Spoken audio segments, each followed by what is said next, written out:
This one. Hey, Nice. bro, like we've been having these conversations since was it 2011? Yeah, Like walking and 2010, building. Oh yeah, 2010. That's when we started. Wow. Damn. 2009, maybe. Not. I guess that was probably in the ether. Yeah. That's a long Maybe. time Ah, ago. fuck. It's been a long time, bro. A lot of That's yeah. changes, a lot of life Life. changes for sure, man. Yeah. Yeah. Constant evolution. Definitely. Definitely. Uh-huh. I just remember the Coachella 2012 walking back off ketamine allegedly to the tent and but like, Jeff, why can't I be like more like you and have a family? Ah, shit. And here Look you at me are, now. Yeah, there you beautiful go. Yeah. family. Yeah. Thanks. And you I learned from watching you, man. Learn from Nah. watching you. Yeah. That's that famous commercial. Children that use drugs have parents that use drugs. Remember? Oh, shit. Where'd you get this marijuana? I found it. Shout out to Dino over there in New Zealand. New Zealand in the house. I remember speaking of New Zealand, I was telling him about Mount Eden because that's when I discovered that group on that at that festival. Yeah, Coachella, Oh, Mount Eden. We went to that. It was a Saturday. One of the first bands we saw in EDM, and that's when we saw that tornado. mm. That what do they call it? That wind tornado that took the garbage can away, Oh, yeah. like 100 feet in the air. That was Yeah, wild. yeah, What about dude. that? Speaking of, Uh-huh. good. No, no, go, go, go. Speaking of wild, bro. Like, what's up with the float tank, man, and your experiments and stuff? No, the float tank's amazing, and Yeah. there's so many components to it that it's hard to cover all of them Hmm. because you have like the mineral component of the magnesium, which I was just thinking about it today, and so like magnesium is the most important mineral for your body to function. And when your body makes energy, it's mag ATP. So you're making your cells have to make energy. And the Yeah. new paradigm of health is not to treat these individual diseases or conditions, but to just get the cells to make energy and to stop the oxidative stress and like the free radical damage. Hmm. And so magnesium is so important because it's responsible for thousands and thousands of functions in the body, and one of them is making energy. And so that's what's keeping you healthy. As long as your cells can make energy, your body has the right voltage, the right building blocks, it'll heal itself and regenerate. And so, just to give a touch of why ATP, how important ATP is. Do you know how much ATP it takes for one heartbeat?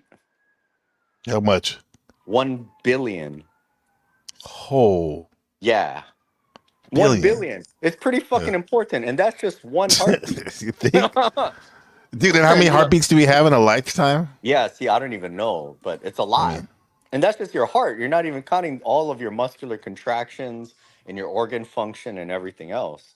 So it's super important, right? And oh if you yeah, stop, if you can't do it, then your body starts to make disease, and that's when you get all fucked up. right. So we have over allegedly like over 3 billion beats in a lifetime. Wow, that's a Times lot, that by, man. like you said, billion. Yeah, 1 billion, you get yeah, some kind of exponential number. yeah. And that, like you said, that's just the heart, and where we have other stuff going on besides the heart. And shout out to Dino. He said, "Who's your friend? This is my brother from another, the mushroom spore, the systems theorist, my Hey, sorcerer brother, sorcerer. Jeffrey. Hey, Jeffrey so there's a from magnesium component. Hawaii. Yeah, but magnesium. but the much more interesting component of the float tank is consciousness exploration Yeah. and what happens to your brain and your body when you reduce sensory input into your nervous system and into your body, and you expend all this energy just counteracting gravity alone. And Hmm. so when you become weightless and you're floating and you're reducing the sensory input, the gravity, the muscular tension to counteract gravity, the light through your eyes, the sound, the touch. because the water is kind of neutral. It's not too warm. It's not too hot or cold. It's kind of neutral. And so Yeah. when you get it just right, it doesn't always feel like water when you're floating. And Ah. yeah, sometimes it feels like you're floating on air. Sometimes Hmm. it feels like you're on a hard surface. Sometimes it feels like you're in a gel. You get these interesting sensory perceptions where Hmm. it feels like you're moving or spinning or floating or sinking or being pushed up. And these are all like very interesting explorations of yourself and your body when you're not there, you know? Hmm. And it's a very in between state, and so you're in between waking and dreaming, right? Yeah. Your brain waves start to cycle through theta waves, and that's this kind of in between hypnagogic state where um, the veil is very thin. And if you think about it, even like the float water, it's in between a solid and a liquid, right? Hmm. Yeah. You're between waking and dreaming, and there's a lot of interesting phenomena that happens there. um, and then, of course, if you add drugs to the equation, then it makes it more interesting. I bet. Yeah. Yeah, yeah, it's Yeah. super. So I've been taking ketamine is my favorite, and I get it from I have a prescription, so I get it from the pharmacy. It's a relatively low dose, like 75 milligrams, give or take. Hmm. Sometimes they'll do a little more, like 100. And yeah, it's great, man. You just blast off right away after it Hmm. kicks in. You just blast off, and for me, it feels like a sci-fi movie, like the greatest sci-fi movie of all time. Yeah. Yeah, like all Wow. combined, and I can't even describe it, but it's because the ketamine, it's an anesthetic, and so Right. it's a It is. perfect pairing for the float tank as a dissociative, and so you don't feel your body, you're leaving your body, you're Hmm. dissociating anyway while you're going into your body, but you're dissociating at the same time. You're going inwards, but you're going somewhere else. It's kind of weird. And so it's perfect, but it's also very strong psychedelic, and to me it's the perfect pairing with the float tank. Of course Hmm. there are like some concerns because you're in water, Yeah. but you are floating and your head is always above the water. Hmm. uh, Yeah. and so it would be kind of difficult to drown, and the water's super salty, and it's not like I'm taking 1,000 milligrams or Yeah, something. and I think that's what maybe our friend DM Turner may have Uh-huh. been messing with when supposedly he passed when he Oh. was in the bathtub. He wasn't in the float Ooh. tank. Yeah, and he Yeah, wrote see, the that's no good. psychedelic experience. I don't know if Right. you're familiar with that one, like where he just went off on his takes on all our friend our substances, the main psychedelic substances. Yeah. But he was saying that the ketamine was his favorite. Yeah. And this just to talk about water, like liquid and the psychedelics. He came to a thing about DMT. When he would take DMT by the water, it would open up avenues and vistas that he never experienced before, positive. Whereas whenever he took DMT, not by the water or in the water, like he would have like very negative experiences. He said, Oh, it's very interesting. yeah. Super interesting.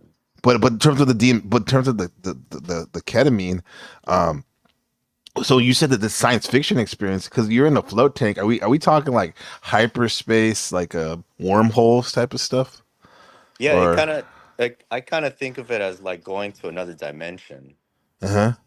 like an alternate dimension or universe where it's so hard to explain, what I experience because not everybody Yeah, experiences the same thing either.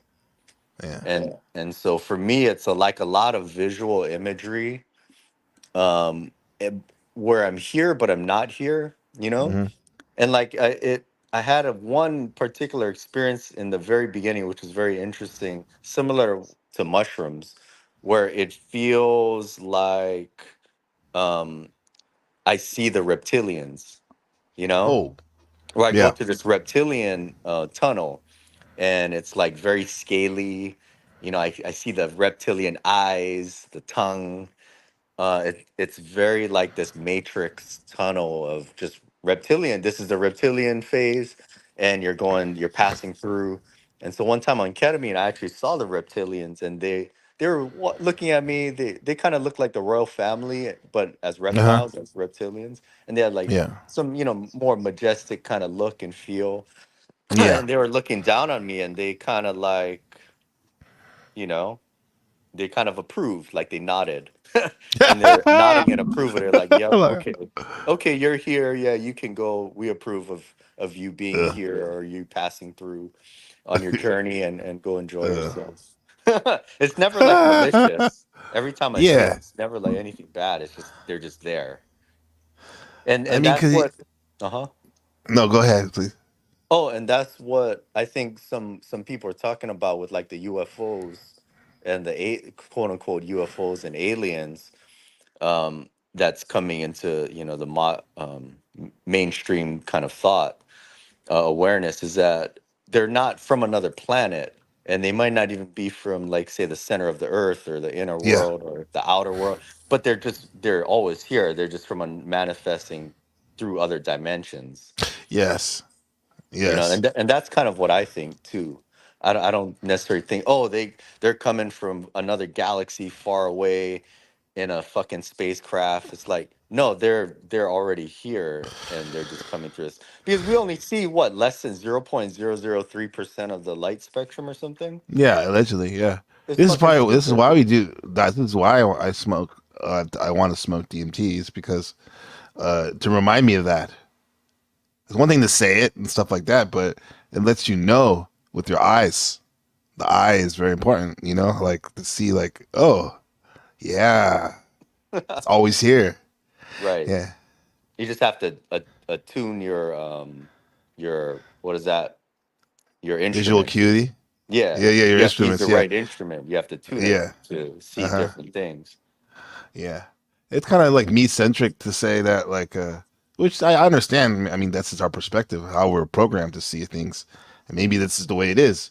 It's like, shout out to Five Dog and Tribe Called Quest, who recently got inducted into the Hall of Fame of Rock. How's that, bro? That's wild thinking about that shit.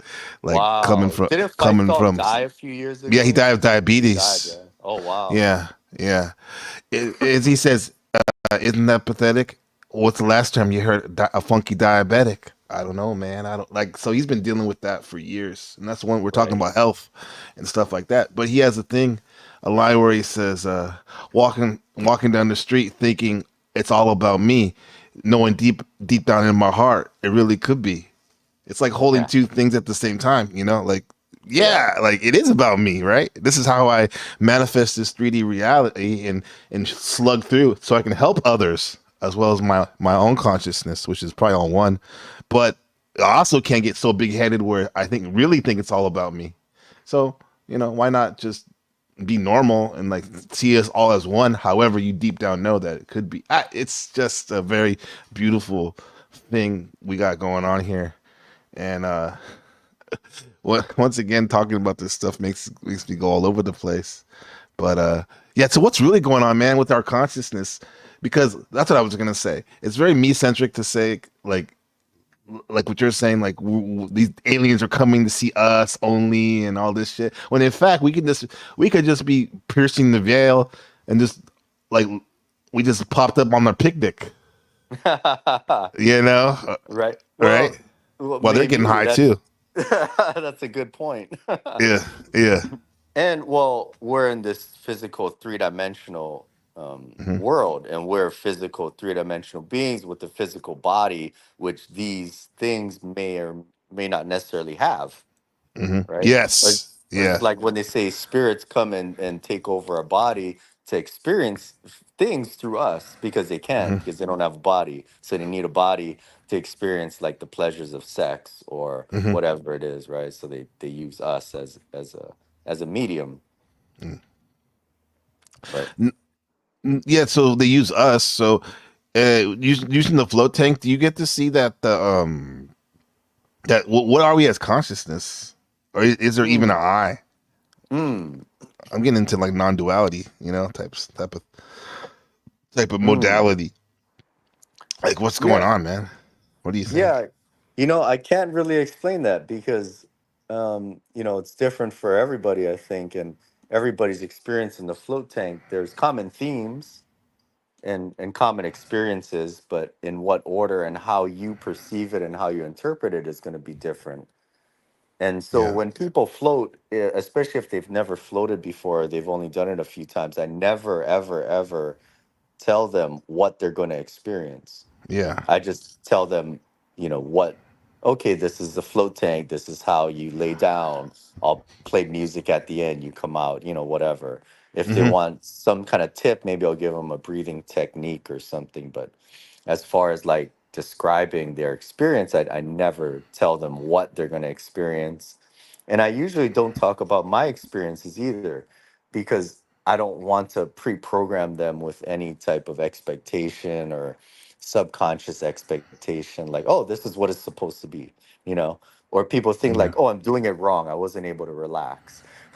Or Yeah. it's this thing where you have to get comfortable, and over time you'll experience different types of phenomena and explore your own consciousness in different ways, um, in a different context because you're in a different environment. It's really an Yeah. alien environment. It's really an alien environment when you think about it. Yeah.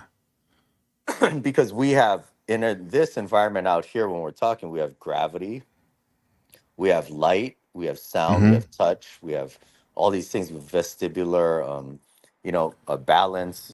We have our bodies are accounting for changes in temperature, changes in pressure, and all of these things are reduced or altered significantly in the float tank. And mostly, what happens is a very therapeutic and healing type of experience. Right. It's less psychedelic and more healing and therapeutic for most people. Hmm. But because you're in the theta wave zone for consciously for extended periods, it can be very psychedelic at times, and people will see colors or shapes, or you might have a dream sequence and forget that you're in the float tank because it seems so real. Yeah. And that's Yeah. cool. I think that that's a super cool aspect or phenomena of it, is that, hey, oh shit, I forgot I was floating. I thought I came out and I showered and I came out here and talked to you and went out, and oh shit, I woke up, I'm back in the float tank. Like, whoa, that's trippy. Yeah. Exactly. Yeah. Because you already prepped yourself pretty good to get into the dream state. You're all almost Right, you're just like a floating consciousness or right, something like that. Yeah. right. Uh, Yeah, and you're going inward. There's no distractions. right. There's no outer Yeah. programming or Yeah. things to account for. Right.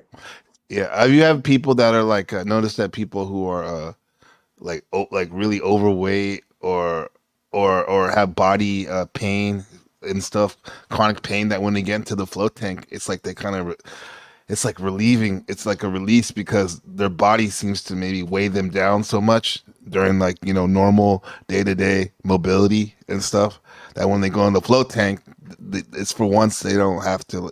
Maybe they don't feel that as much Oh, because for they're not. sure. Yeah, Because you heard for stuff the about that. first time in their life, they're weightless, Yeah. and they don't have to carry around this weight and so for people who are big, heavy, large, or Hmm. people who can't float, they really like it. Like pregnant women, Mm, because I bet. they're weightless, and so they can Yeah. experience themselves in a different way where they don't Yeah. have to create muscular tension patterns to carry their weight around, and it Yeah. feels really, really good. And for people with pain, my theory is that they're it's like taking unplugging the video game, and you plug it back in, or unplug it Uh-huh. and plug it back in. And Yeah. so their muscular tension patterns, which aren't necessarily bad, Uh-huh. but maybe they're stuck They're in stuck. a Yeah. certain way for years, months, years, decades, whatever, Uh-huh. and it's causing them discomfort and pain. And they can interrupt, like disrupt that pattern of tension, Mm. which again isn't bad because everybody needs tension. Yes. That's what your body is. It's a tensegrity. It has to distribute tension to move through space and keep you upright, especially as gravity pushes down. And so, for whatever reason, their tension patterns have become dysfunctional or have caused pain. And to get a break from that and reset that and unplug it, and then they plug it back in and come out, it's like, oh, well, it's different, right? It's not the Hmm. same. And so I've had people with chronic pain do one float for 1 hour and come out, and their pain for perhaps years or even decades is gone. And to me, that's the most rewarding aspect of floating, of this, one of the most rewarding aspects, because you take something that's the worst thing in the world for you usually is pain and discomfort in your body. Yeah, it And if you is. can, It is. You can't get around that for some of us. no, you can't escape it. And people Yeah. will do everything they can to get Hmm. rid of that. And Yeah. for someone to do it in an hour with nobody fucking touching them or doing shit to them, they did it to themselves. That's the empowering part. Is that, hey, your pain is gone and nobody did shit to you. You did it to yourself, Yeah. and you healed yourself by floating. Damn. It's fucking Wow. amazing. Yeah. This is like with the great line "Catalyst for Imagination" by Terence McKenna. The Yeah. psychedelics, the float tank is too, and the imagination of how your imagination literally, one could say, maybe makes up who we are, our avatar in a sense too. Yes. So It becomes your identity. yes, and you would get to reset that, take out the Nintendo cartridge and blow it, all the Yeah. dust out, and put it back in, right? And Right. put it back in. Yeah. Because who are you when you're not here? When you're someone else, right? Exactly. You are. Yeah. Every night, man. Shout out to Dino. He's in the Dreamtime area in New Zealand, you know. Cool. My advice for tripping is to be a positive state of mind. So by feeling good, the experience is one of fun and delightful. Whereas taking a trip when sad or depressed, they may see monsters. Right. Yeah. That's a good point. That's a Yeah. good point, to get your mind right, to prime yourself and your Mhm. environment, because you also want to be in the right environment, where probably with the right people or by yourself. You don't Yeah. want to be around the wrong people, right? If you're trying No, to you have a don't. No. right, no, because they're Uh, gonna ruin it and fuck it up for you. yeah. Or you want to be in the right place, right? You don't want to Yeah. be somewhere like in the middle of a busy city walking around tripping. That's Yeah. gonna fucking sounds terrible. Yeah. You want to Yeah. I be on remember on like a beach or in the a beach. mountains, Yeah. in the Yeah. forest. Something peaceful and nature, like not like when we went to that concert, Coachella, and we were at this one point. We met like I don't know, like 100 USC University of Santa Barbara students. Oh Remember, yeah, and then like and then we were there's one guy that was just he was geeking on something. I don't know if he was on psychedelics or what, but he definitely was geeking on yeah, maybe on some upper or something, and he looked like he was in pain. Like while most of us were having a good time, vibing and stuff, the guy was just whacked out of his mind, and that's not a fun place to be. yeah. It's a Um, tough one. yeah, yeah. Okay, I got my sorcerer astrology master here, not mine, but like one of my best friends for life in lifetimes. He knows a lot about it. Taught me a lot about it. What do you say about the Scorpio season? We can like break it down like in a easy to understand way. What's the theme, you think? Scorpio. Oh, hey Gabe, can you hear me? Yeah, I can hear you. You're good. Hey, Yeah. my floater showed up, so I gotta run. Okay. Yeah. So we'll leave it at that. Then I'll take up my own question, ask myself. All right, bro. Okay, I appreciate you dropping the thanks, man. wisdom. Yeah. Appreciate you too. I can jump back Enjoy. on after they get in too. Yeah, yeah. I'll keep it going. I'll keep it Okay, going. I'll All see you in right. a sec. We'll be right Okay, here. bye. Peace. Thanks. Yeah. Bye. Okay. Let's see this. So we got yeah. Let me drop them down real quick. So yeah, we got the comments. Sean's present. Thank you for being here, Sean. Always a pleasure. Uh, Sean was talking about the float tank stuff. I wonder if it's similar to Corvallis University sensory deprivation chamber. I got 2 stacks of salt bags as tall as you is recommended. Okay, yeah, we could ask him that. It sounds like it would be something comparable. Definitely. This is one um, from Dino. Fasting for extended periods can lead to altered states of consciousness. Yeah, definitely. I remember I spoke on it before on the broadcast. Fasting for like 5 days without water Definitely got to a point on the fourth day, and I was up here and on sitting on my bed.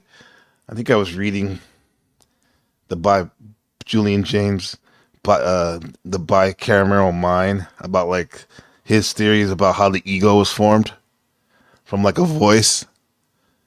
People thought maybe it was the god or their king in their head whenever some type of traumatic experience, flight or flight event happened, and this is how maybe the start of the ego was formed. So yeah, I remember sitting there and literally feeling like nice a nice warm feeling in my belly, and who knows what's going on. Maybe things were healing, getting a chance to heal, but I definitely felt like reality was in 4K for a moment. You know, normally you don't get a chance to focus on things like that when we're all up in this mentality of what am I going to eat for dinner? Uh, Going to the store, buying food, uh, driving to the restaurant, eating, and then not only that, eating like gorging yourself, and then your body is trying to decipher where to put the nutrients that it sucked up from your food and what to take out as waste to get rid of. So you stop fasting for you stop eating for 4 or 5 days. You don't even on top of that you don't drink water for 5 days. The body gets a chance to do some miraculous things that it doesn't normally get a chance to do. And this is when you probably get your healing of areas that needed attention starts taking place. Okay. Shout out to Eternal. What's up, family? Good to see you. Epic stream yesterday. Uh, Saw your email. Everything, everything is copacetic. Like everything's gonna be all right. All right. Yeah. Good to have you. Oh, Marine. Shout out to Marine. Dino's beautiful partner. And I cooked up a broth. It's important to get gelatin in your joints. That's that the bone broth we got going on. The bone broth. It's very important to get that in. The bone broth. Let's see. Let's see what's going on over here. That's us. What's in my history?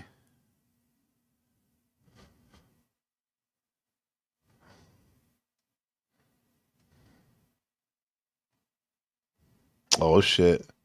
This was funny. This breakdown of this body language.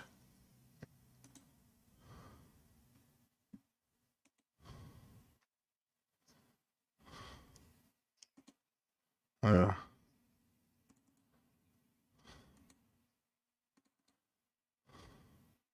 let's see Scorpio season.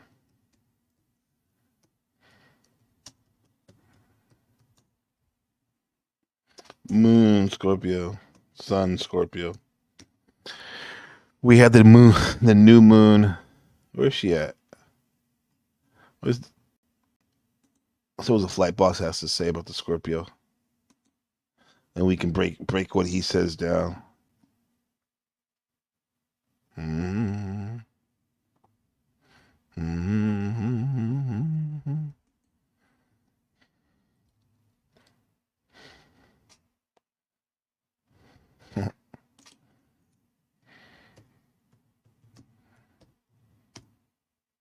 Mm-hmm. Fuck it, here. We'll do it like this.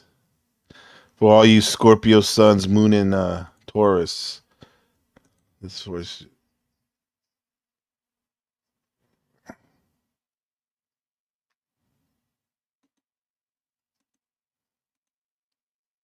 Right now, we're going to get into the second segment. This is for all my Scorpio sons with Taurus moons. Now, this is how you separate yourself from all the other Scorpios. Now, for the most part, if you have your sun represents your actions, the way you act and how you see things, and with things that you're consciously aware of.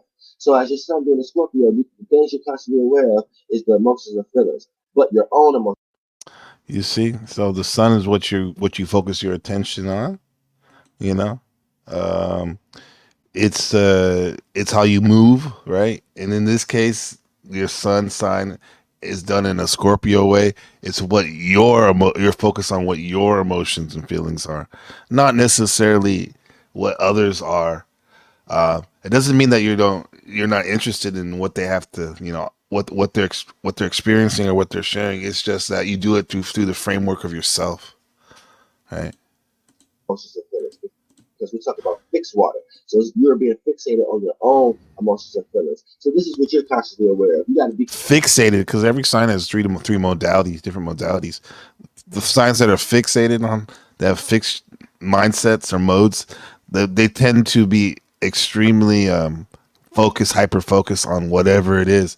Like water, the water that's fixed is not moving. Think of a lake, a deep lake. It's not moving yet. It has deep currents down below. A river is flowing, right? It's flowing constantly down the channels, even eroding the ground and leaving sediments of gold and minerals. Where an ocean is just it's one big body, huge body of water that's flowing and dipping and diving and all that stuff. But a lake is fixed. It's not really moving anywhere. The water, which is represented by emotions, not really going anywhere. concerned about how you feel first. You got to get yourself comfortable first before you can be comfortable in any environment or around any person, circumstance, or situation. Now, when we talk about Taurus moon, now the moon is exalted here, so this is like the moon being where it always wants to be at. So the moon gets to take. The moon is who you are, your emotional reactions, and how your emotional response to things and who you are. So it gets to do that however it wants when it's in Taurus, but it can overexhaust itself. So don't overexhaust yourself into wanting to react and dive into material things and physical things and things that and practical things, but things that make sense. That's always going to work. And since we live on Gaia, and Gaia represents the Earth element, you know what I'm saying? 9 times out of 10, it doesn't really matter. In this reality, anybody who clings to a lot of Earth qualities will succeed on a planet that's carrying a heavy amount of earth element. You see what I'm saying? So it doesn't matter anyway. But for the most part, it's just people have to not get too left brain and too left brain. You see what I'm saying? But for the most part, when we want to talk about the moon, Yeah. Shout out to Eternal for remembering. Yes, thank you. It's my birthday next Sunday. What you got planned? Oh, I got a stream planned. You know, just like how we used to do it back in the day. We'll have a theme party. Uh, we'll have we'll have cake. We'll have good times. Maybe even a little slow dancing and some laughs. All that all that good stuff. Yeah, and probably I'll definitely have a nice meal with my family. Um, I have a nice meal, one of my favorite spots on Sunday. Yeah. Oh shit, that's my bro. There's a triathlon. Damn, I got to go to the triathlon that day too. It's my son's triathlon. This is gonna be like his eighth one he's run. It's in our city. Last last year he came in second in his age group out of everyone there. He probably could have came in first. What some swimming, some weird shit happened with the swimming, even though he's a beast with swimming. But anyway, yeah, so we have that too. But definitely going to be streaming. We're going to be streaming. We're going to be streaming. I was listening to Flight Boss, bitch. What's up? For sure. Remember him, Jeff? Happy Yeah, the guy. Yeah. early Shout out to birthday, Eternal. man. Yeah, bro. It's on, bro. It's on. I appreciate that. You know, I lean into that. Even though I never forgot when you told me you're a seventh house master. You're saying because I had all those Virgo planets. No, excuse me, Libra planets. Uh-huh. I mean all that shit in Libra. Yeah, yeah. So, but the Scorpio stuff, man. Like, what do you get? First of all, what's your placement in Scorpio? Ooh, what do I have? I only have your fucking anus in Scorpio. My anus. Okay, I have And Uranus too. it's in the second house. Scorpio. Yeah. In the second house, what you value? Right. And that has sudden changes over time for me. Uh-huh. Yeah. Unexpected, different things that are different, humanitarian, helping, a lot of people out in different ways. It's Aquarian, right? Yep. Yeah. Yeah. That Aquarius is very interesting. I've been hit because I see these people that come into our lives, especially as teachers of that modality in our chart. Like when you have someone with a strong Aquarius vibe, like and I kind of learned that this learning from this whole being emotionally detached type of shit. And that sounds vague, but the whole thing about like witnessing people that are have a lot of Aquarius energy, how they really seem to value the group collective dynamic, whatever community they're in. It's crazy to see. I don't know if you ever witnessed that shit. Like they're No, like that's spot on. they're they're so with it, but then again, sometimes they're not balanced. They're so into that community vibe, collective vibe that they end up shitting on the Leo perspective of Aquarius that you need to respect too.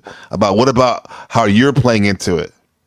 You Right. know, you're getting kind of wild with you're almost becoming like a Kim Jong Un North Korea because that's what I see the collective Aquarius as a bat in a unbalanced way, becoming like a dictator or Mm. type of shit. Yeah, No, that's interesting because it yeah, can also be very detached and impersonal, right?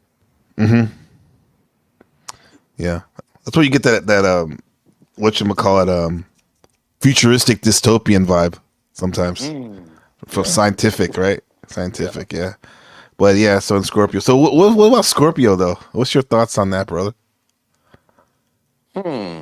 I would have to think. But in general, I think like probably like super deep, Yeah, very yeah, intense, very like deep feeling. May like hold things in more so than share them. yeah, And it's like this deep intensity that also leads to transformation yeah. and maybe the motivation to change, Uh huh. change yourself, be different.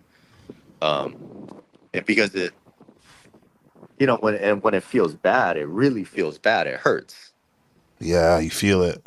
right? It's very deep feeling. And I mean, I personally haven't studied astrology in so long Yeah. that I'm not on my game, Uh huh. but I feel that too, because I have Pluto in the first house, Oh, and so it's also very transformative and very intense at times, and very deep feeling, and I'll hold things in, you know. yeah. But I also never really thought about Uranus in my second house a lot. I think reflecting on my like astrology journey, Uh huh. which I haven't really studied in like 10 years, give or take. Uh huh. Yeah. But like I never knew what to make of it. But Yeah. now, like looking back, and even without having studied much recently, now it's very clear to me that it's these different type of more radical type of values that I hold, right? I'm Hmm. anti-establishment. I'm anti-mainstream medical system, Hmm. anti-vaxxer. Hmm. Even, and I realized the way I think, everything is different, um, and even now my money is anti-establishment. My money now is revolutionary. It's change. It's different. It's technology, right? Right. That's Uranus. That's Bitcoin. That's what I'm talking Yeah. about. If for people who don't know what I'm talking about, it's just the revolutionary money. It's the technology, right? The sci-fi, the something that's came from nowhere. It came from somewhere else, and it's so different that it revolutionizes how we think of value itself. It's Hmm. not just money, it's about time and value, right? Because you have the Yeah. government and whoever controls money is stealing your value. It's the value you put in to get this money. They steal it from you constantly through inflation and printing more money. And there's which means they're stealing your time. And what is time? Nothing but your life. Your life is time. And so they're stealing your life from you. And so for me to make the switch to something that can never be changed, altered, stolen, inflated, made more of, and it's the one thing that nobody can touch, that never degrades, that's in pristine condition forever, and it's the only true property, one of the only true property that you can really own, that I can really own, is Bitcoin.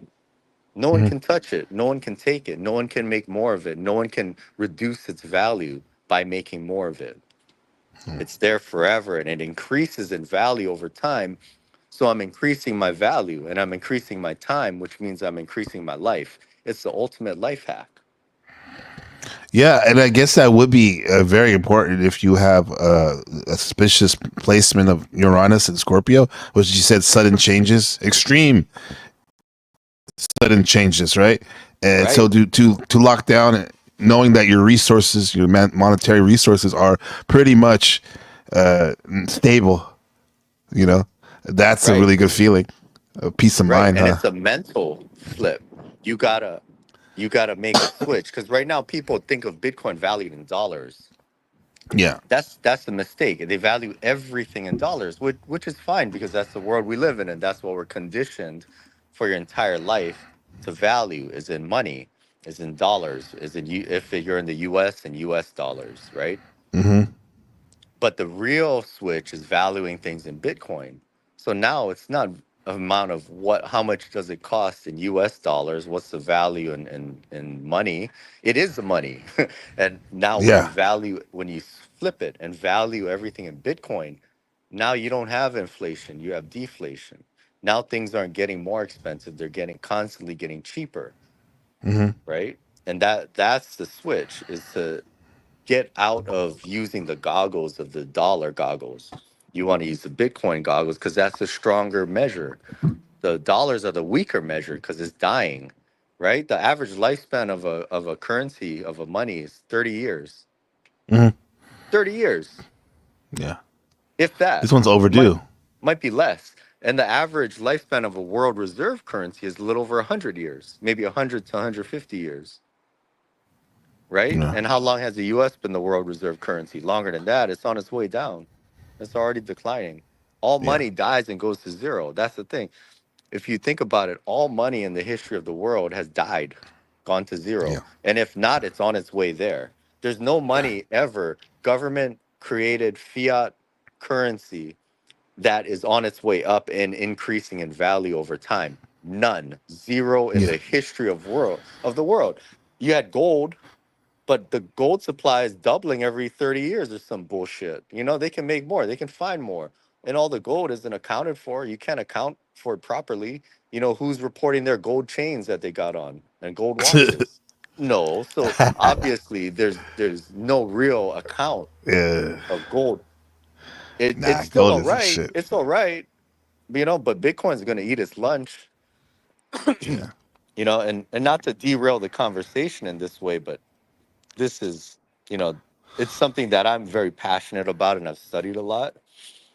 And to me it's a way, another level of life improvement. Just like the red pill, married red pill, Hmm. was one level of life Hey. improvement. Just like getting healthy and figuring out supplementation and minerals and vitamins is one level. You know, then getting the money right, which is really transforming your value. Fucking amazing, man. Yeah. It's another Absolutely. level to self-improvement, just like learning martial arts and being able to fight and defend yourself to some degree, right? You might not be a world champion or you might not have a professional career, but if somebody attacks you or tries to fuck with you, you're gonna make it a shitty fucking day for them, and it might save your Yeah. life and it might save your family's life, right? Yeah.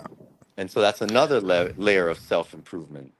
And so Bitcoin is just a natural stepping stone in this um, constant drive to get better and improve yourself and improve your life in some way, and really the lives of other people around you in the process. So Yeah. that's And what I'm that's learning righteous, today. man. Yeah, that's what I'm learning. I'm going to a workshop today to learn how to fix people's bodies and to help Hmm. them be able to teach people how to do it themselves. And so that's another step in my personal evolution, and I think of a lot of people. if you're on the This is path.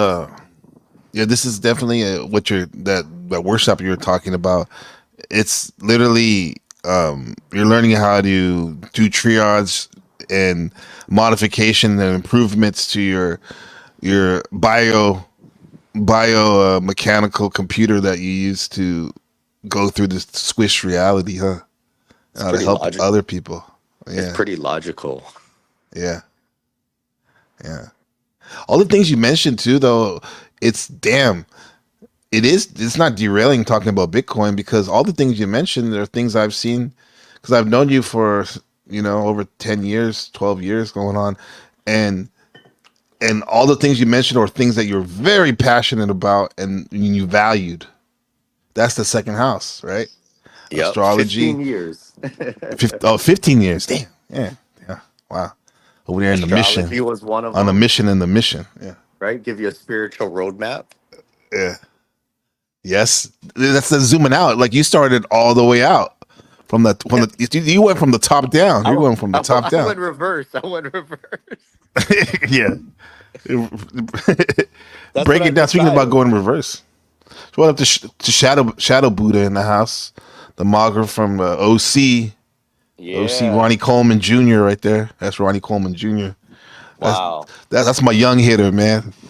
My young Nice. shooter. Nice. You No, see, so you said, go ahead. I got too spiritual with the astrology and the yoga, and it was Yeah, too you got. not necessarily feminine, but more towards you know what I mean, and like Yeah, that more shit's gay energy. as hell, bro. Yeah, it's fuck. I had to No, I become was more kidding. masculine, right? But yeah, So I had to stop doing that shit yeah, yeah, and focus yeah. on more masculine things because I needed to become a man because I was a bitch.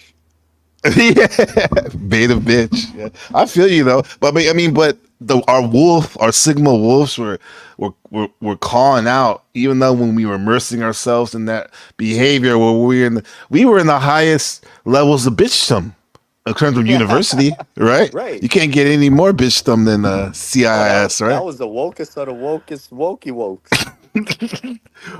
With that said, we were still getting high. We were still roaming the streets, allegedly getting hit on by strippers at the strip club. We were still doing all that. Like the lesbians were all doing all that stuff. Like, but yeah, bro, there is something to be said about getting too far out of yourself and being grounded in that masculine energy, right? And that's how much more masculine you get. Money, martial arts, like medicine, real medicine, like taking care of Right. yourself, maintenance.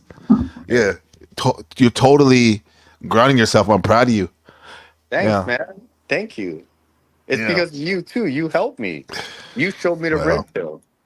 right. You showed me. You were Yeah, the first person to show me the red pill and make it make sense and get me interested and motivated in it. yeah, You know. yeah. Yeah, because like I was, I needed that for my consciousness journey. That's a very big component that a lot of these people forget about or gloss over. Is your partner, aka your best friend, like Eternal was saying yesterday. Your partner should be. I went back and forth saying like they shouldn't be your best. Women can't be friends, and men, whatever, bro. You spend the most time with your fucking partner, right? So your wife. So you better be good friends. Right. Or you better at least take back some power and control because it's just Mm-hmm. like astrology. If you don't know the forces at play in your life, then you're at the mercy of them because they're unconscious. Just like any other like mental problem or emotional problems you have, you're at the mercy of when it's running on the subconscious operating systems. When you make it conscious and you become aware of them, then you can Yeah. take control and actively guide them and work with it or do whatever you want with it. And that's the same thing with relationships. If you don't know how relationships work and how male female dynamics work, then you're fucked. Right. You're at You the mercy fucked, of it. bro. You're Yeah. at the mercy of it, and you have probably poor to no role models, and you Hmm. have no useful information coming in to help guide you. Um, and it's all fucking goes to shit, and you're at the mercy of male female dynamics, and the women will eat your ass for lunch. They'll fucking eat you up. Yeah, they will, and you literally just floating along like an amoeba in an unbalanced Pisces consciousness, letting life take you wherever, and sometimes sleeping with the enemy, you know. And I don't blame her too. Like, No, what do you have? What do you have? What are you showing her for her to worship you and support you? right. Right? When you're a lump, if you're a drunk, you're a drunk captain at the wheel, like Ryan Stone would say. You know, you're at the Right, wheel. You let your first mate take over the ship when she should be doing her first mate duties. right. You know, Ryan Stone is one of the best, man. I one of think the he's best. Yeah, easily one of the best. yeah, Not toxic, yeah. stays balanced is and just great information, knows how to package the information. Yeah. But he was one of the people who really helped me like change my understanding of how Right. relationships work and male female dynamics, Yeah. and that I was weak. I was a drunk captain, Hmm. um, literally and figuratively. Literally. High all Yeah. the Very. time, Yeah. Yeah. Me too. weak, not directionless, but not guiding and taking control of the ship and the Hmm. family. Right, not taking Yeah. enough responsibility with the kids, with making time for that, Hmm. right? Where she feels like she's doing it all alone by herself, Mm. not That's setting healthy. boundaries, right? I wouldn't be able to set Boundaries, bro. boundaries or Big stand up one. for myself.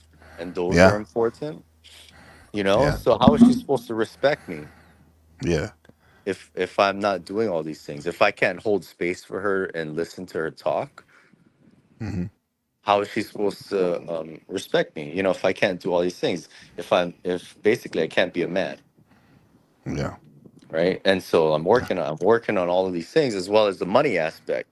Now the money aspect's tricky because Hmm. it's not always easy to just be like, yeah, I'm gonna make more money tomorrow.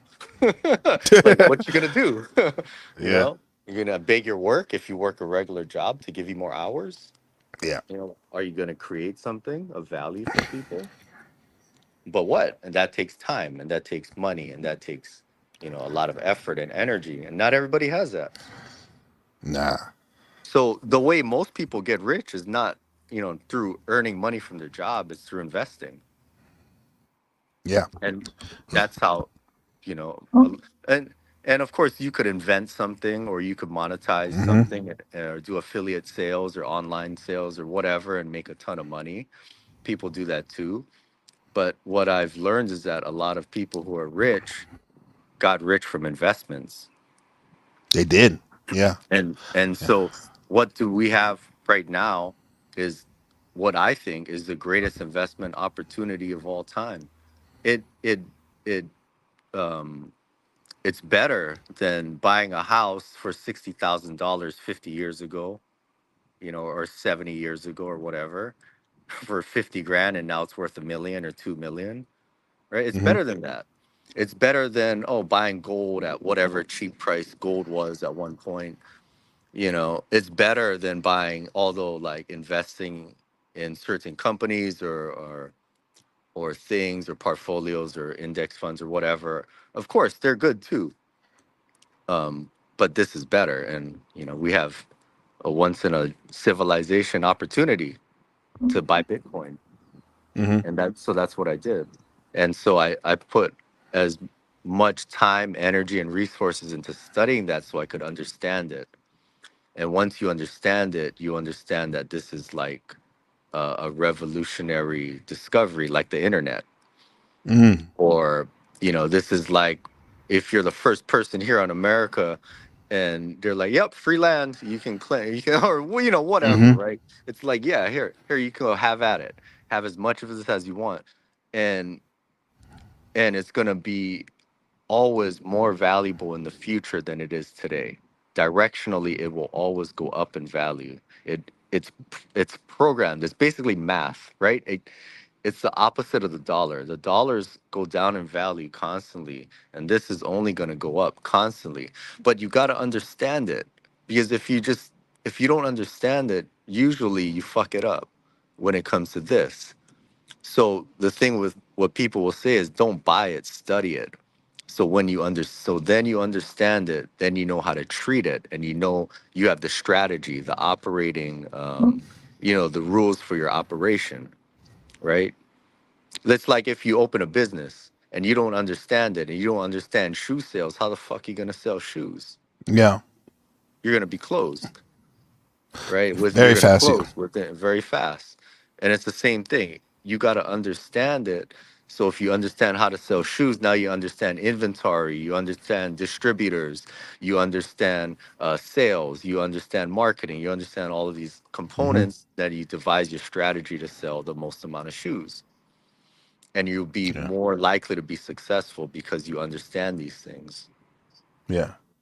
right? Yeah. And you've been sharing with us, with Kai and myself, and like your journey, man, because you've been chipping away, literally at like stacking. You Right. stacking your Bitcoin, bro, piece by piece. But you're also like you've come across in the last couple of years different modalities of training and different information that you're utilizing too to help you make that understanding so you can get the most out of your motion with it. What do you say right now? For is there still time for people to get on board and still make What? something out of it, change their Okay. life? Okay, of What do you course. So do? let's pause on that, and I want to talk about the steps that I took for the information to know, right, to get to this point on how to study it. Because if you just type it on YouTube, it's infinity. You have an infinite amount of videos and podcasts Hmm. and shows. You have an infinite amount of influencers on Twitter or Instagram or whatever. So what where do you start? Who do you follow? Right? What information do you take in? It's going to determine your education. And Hmm. so if you mess that up, well, you messed up your education, right? Who are you learning from? And that's why it's important that, for me at least, that I identified, I'm good at identifying information and valuable information and sources and what's, valuable and what's not in that regard. Hmm. And so I like to take in a large volume of information and try to figure out, oh, what's useful and what's not, and piece everything together. And once I found certain people to follow, then I followed them and learned from them directly. And that's what accelerated my learning, which, might have taken normally 6 months, it took me 2 months. What normally might take a year, it took me 6 months or something like that, right? And so that I felt was super, super important. Hmm. Now, when it comes to buying Bitcoin, this is the only time in history where we can use fake money. I'm going to call the dollar fake money, even though I know, of Hmm. course, it's real. We have to use Yeah. it. Everybody plays by the rules. We have to use it. It has value. You got to use it to buy shit. You get paid in it and all these other things. I consider it fake because it's printed, it's paper. Someone can make more of it. They make trillions more of it constantly, which makes the paper you hold in your hand worth less and less and less. If somebody can just magically push a button and make more of it for themselves, that's not real money. That's fake fucking money that someone else is manipulating. So, for the first time in history, we can use fake money to buy real money, which is Bitcoin. I know it's contradictory, because Hmm. it's invisible and it's not tangible and you can't touch it. So for a lot of people, it's not real. It's not like gold, or it's not like dollars. But most of our dollars are on fucking cards and chips and screens anyway. We don't touch it. We don't see it, right? It's invisible. Nah. For most people, barely use cash, right? Some people never use cash anymore. So in that regard, it's not tangible anymore. But so that's one of the contradictions that people have to wrap their mind around, is that it's nothing but it's everything. Right. Wow. What an experiment in our on our dual way Right. of thinking. And Yeah. the fact that it's not physical is what makes it valuable, because you can't touch it, you can't steal Mm. it, you can't take it, you can't make more of it, you can't make counterfeit, right? You One can't, without it a doesn't second, degrade, just like you are. it One doesn't without a age. second. Hey man, you're too nice. Yeah. um, you know what I mean? It doesn't degrade. If you have like a burger out on the table, it's gonna get old and rot. If you have a valuable painting over time, especially if you don't take care of it, it's gonna erode and rot and die. Hmm. Everything does, right? The house, gets chips in it, the wood starts to rot, the termites eat it, mold gets into it, takes water damage, light damage. You got to repaint it. You got to fix the pipes. You got to do. Fucking Bitcoin never ages because it's not Yeah. physical, Yeah. right? And that's its value, is that it's pristine forever. That's part of its value. It's that it's pristine forever and you can't make more of it. So it's hard, it's scarce. You want your money to be scarce and hard. You cannot, you can, you can't touch it, right? Eh, you want it to be scarce, so you can't, oh, fucking, whatever owner of bank X or government person here just pushes Hmm. a button and makes more money for you, right? You can't do that with Bitcoin. It's the first money they can't make more of. But people think it's a scam. You know why? Because Yeah, look at these people saying that. They say, they "Oh, haven't this and studied that." it. They haven't Yeah. studied it. So Yeah. their ignorance, it's not coming from a place of knowledge. It's coming from a place of ignorance. And so when people make judgments on complicated things that they have no idea about, they're just going on defending their ego at this point because they don't know. They haven't studied it, right? It's It's just just like like everything you vaccines, mentioned. It was like everything you mentioned. We'll get to that right there because right? I love that stuff. Like what we value, you and I share value. Yoga, people talk shit about doesn't work. I got in the best shape of my life. Met my wife, had a son, a bodhisattva. Astrology got me here, talking, be able to deal with y'all motherfuckers. If it wasn't for astrology, I couldn't. I probably wouldn't be so patient. You know, fucking like the hell. Everything we talk about, like that, like you said, the vaccine, right? People say we were crazy. Like people, people aren't dying. Shit, people are dropping like left and right. You know, microcarditis, all that shit, right? But I mean, we studied all these things and practiced them too. And I guess it's easy for me. It would be easy for me to say like, fuck Bitcoin and all this stuff too, if I didn't have it, because in my mind, it would make me feel like, oh, I didn't jump on the wave. So it doesn't matter type of shit, you know? And I think it's kind of like a cope maybe. Like when Right. people, yeah, Well, at least research it, even if you don't also like it. think, yeah. Well, I don't give a fuck what people think. They're Yeah. gonna think what they think, Yeah. and whether it's from a place of knowledge and studying it, or from a place of ignorance or not studying it or having no clue what it is, that's up to them. And Hmm. I really don't care whether whether or not what they think of it, right?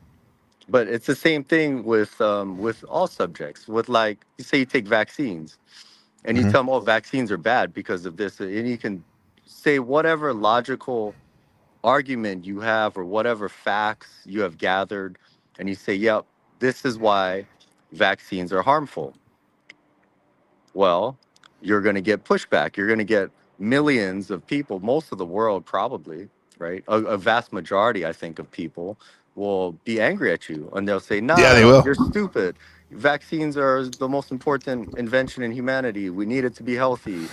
Hmm. It saved the world. It saved millions of lives. It's the greatest achievement of science and medicine, and on and on and on. Or, they're going to, but they have no idea. You just showed them, you and it may not change your mind on it, right? But how much time have they spent studying that topic? Probably not Yeah. much, right? Probably zero. If I had to Yeah. guess, it would be zero. Yep. Not hundreds of But hours like I did. Maybe. Yeah. they're quick to to judge that as already settled, right? This is what it is. So it's a labeling thing as well. This is what it is, Hmm. right? This is what this is. So what that allows us to do is achieve certainty. And certainty is safety. And that's the first circuit in your brain, is to be safe. That's the first most important Mm. aspect of life, is you need to be safe, Yes. right? Self preservation, right? And what's safe is certainty, right? If you're uncertain, that's dangerous. If you're wrong, oh, that's dangerous. You need to be, because you're not certain anymore, right? So if you're wrong, well, you could be dead, right? If you're not certain that this is safe, then you could die. It's a self-preservation. And so to be certain and safe, people will label things or take a side on whatever subject, just so they're certain that they're safe. And it has nothing to do with that topic specifically, right? It's a self-preservation technique. And so that's, I think that's a majority of if you go on social media and you see a vaccine video and you look at all of the comments, or even a Bitcoin video and you look at all of the comments, most of the harsh judgments are usually, I attribute to that, right? Because it's self-preservation, and people will be harsh when they're trying to preserve themselves, right? Yeah, they'll If be you're definitely harsh. right, it's survival. It's a survival mechanism Hmm. to be uncertain, right? And this is a big thing in spirituality, right? Is to be uncertain is to confront death in a certain way. And that's going to Mm. evolve you mentally, spiritually, personally, emotionally, whatever. Right. Right. That reminds me of like how, speaking of confronting death, asking myself, and I'll ask you, would you be okay if nothing happens, if you cease to exist when you die? Because I see these people, when people talk about reincarnation and how your soul lives on as what you know now, like as a cope maybe too, because they're so attached to this sense of self. So would you be okay if you cease to exist? I guess. Would I have a You have no choice? choice. Would it That's it. matter Yeah, if I you're was right. okay with You're it? right. Probably Yeah. not. But hypothetically speaking, from being physically alive, I guess, yeah. I mean, there's nothing I can do about it. Mhm. So, it's outside of my control. Yeah. Perhaps. I don't know. Yeah. Maybe. Yeah. Maybe. Do you have Maybe. any do Uh-huh. you have any ideas what happens, No, I have no if idea. anything? Yeah. But and I've learned to like be okay with being uncertain and not knowing. And so when it comes to like a lot of conspiracy things, I'm, number one, right in line, but I'm also okay with saying, I don't know, maybe, or this is what seemed to have happened. And maybe Yeah. it was this, maybe it was that, but I don't know You 100% don't for know. sure. Yeah. I Right. think that this is what happened or what the motivation or reason was, but I don't know 100% for sure. And I'm Hmm. not going to like, get super upset or mad trying to defend it if somebody has is, giving me an alternate or a different viewpoint. And that's an entire practice into itself, which isn't always easy. Yeah. I mean, it's hard for me to, well, I understand now because everyone's on their own trip or, in this life Sure. we leave. And I always found it weird. Like when my, a good friend, I was in his wedding and everything. He was like the manager at this home human resource place. And I was assistant manager. We were boys. We're still good friends. And I remember at a time though, he was studying to become a pastor. And we're talking about these things and he goes, though, even though like I love you and you're like my boy and all that, like if you don't accept Jesus Christ as your personal Lord and Savior, you're gonna burn in hell. And I was like, what? What the hell, man? What the hell? What's going on, yo yo? Like type of shit. Like it's like, Right. damn, bro.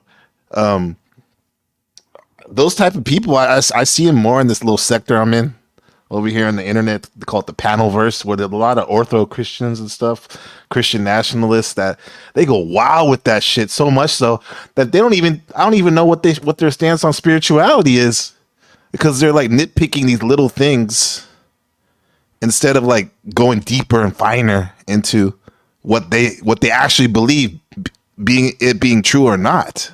Right. You know? Yeah. It's tough, man. It's and when anything goes to an extreme, it gets a little, it gets interesting. Right. I like that It's out word of interesting. You balance. taught me that a while back.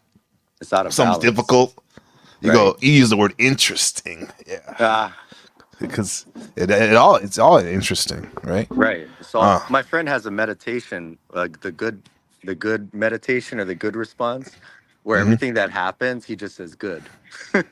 Yeah. Like that good. Yeah, it Right. is, right? Right. I Yeah. tried it. It's interesting. It's good. It's Yeah. good. I tried it. It's good. Yeah.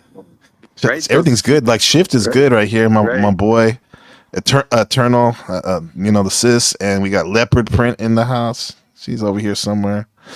Joe, but is this a school? Is it a amusement park? Is it a prison planet like the Gnostic says? Or is it all of that? What's really Maybe going it's on, all of man? that. Maybe it's all Yeah, of that. I mean, I yeah, hate to be pessimistic and say it's just a yeah. prison planet. We're just cattle for the whatever higher beings harvesting our energy, Mm-hmm. which Mm-hmm. might be true to some extent, and to what extent I don't know. But it's a viable explanation for sure. But I Yeah. don't want to think it's only that, right? Mm-hmm. And it's so Yeah. much more. It's life, you know. Yeah. It's Yeah. psychedelic. The psychedelic, yes, because psychedelic is it's just what is psychedelic, bro? Right, Is it right. just Well, looking at being open minded or what? well, Communing with the one? right. What can we say? Huh. Well, We're trying to because we're trying in this broadcast we're trying to figure out what's really going on, which we'll never well, do, but it's fun to try. well. Let me say this: life must be valuable because it's limited, and you can't Uh make huh. any more of it. You can't make any Mm, more of it because it's yeah. time, right? Yeah. Just like something else we talked about earlier. But anyway, Yeah. but that's what gives it value, right? Yeah. It's part of what gives it value, not the only thing, Hmm. but it's a big component of it. Yeah. It's valuable, and as you survey your kingdom on the mountaintops of Hawaii, right there in your beautiful compound, what's your thoughts on this craziness that's Tuesday that's going to be happening in the United States, our beloved United States? It's gonna be crazy for sure. I Yeah. mean, it's already fucking fishy and weird. I don't vote. I don't give a Whoa. fuck. I think either way, it's gonna be bad. Hmm. Um, I'm. It's one party, maybe some smaller factions, but Mm. ultimately, ultimately, it's gonna be bad, and it doesn't matter already because when when someone owns the media and all of the media, they can just put all the fucking numbers, whatever they want, the same numbers, which is what they do. That's what psyops are. They play the Hmm. same story and said it was this happened, and they all do it at the same time. 100, then you get flooded with thousands of signals all saying the same thing. And that's what happened. Right? It's the Right. same fucking thing. They can just put whatever numbers they fucking want. They're obviously not counting the votes, right? The machines are already malfunctioning. Yeah. Right? It's already Yeah. fucking garbage. Nobody's counting all of this shit. People Right. just someone just lit a few ballot boxes on fire, like with thousands of ballots. Yes, in the damn the gutter, 50,000 No Trumper one, votes. Yeah. bro. No. No fucking shit Yeah. matters. We Yeah. already know Hawaii's a Democrat state. Uh-huh. It's gonna vote. It's gonna vote for fucking Kamala. Obviously, She whether seems I like vote or Obama, not, man. The way she I carries could herself. put I could put 100 votes for Trump. It don't fucking matter. Yeah. She's getting the Hawaii Yeah. fucking. It's so stupid. Oh, and so we already know, like Uh either side can lie, steal, and steal. huh. Lie, steal, lie, cheat, and steal. Uh huh. And it doesn't matter. They're gonna do some whatever they want, and everybody now thinks, oh, Trump's in the lead. Trump's gonna win. Yeah. Yeah. Well, maybe I I don't know. I think it's gonna be rigged or cheat or whatever. I think Kamala's gonna get in, and if she Yeah. I does, have a the feeling that she market. is. Either way, it's gonna Damn. be chaos because the so-called alternative truth media has programmed us to think already, to expect it, that there's gonna be chaos and riots Yeah. and martial law, and who knows what's going to happen, or even some kind of civil war, right? So who knows what's going Yeah. to happen. Either way, I think it's going to not be great, especially for the Yeah. next few months to few years. um, but you know we'll see. I don't know. Will This be is and this is interesting.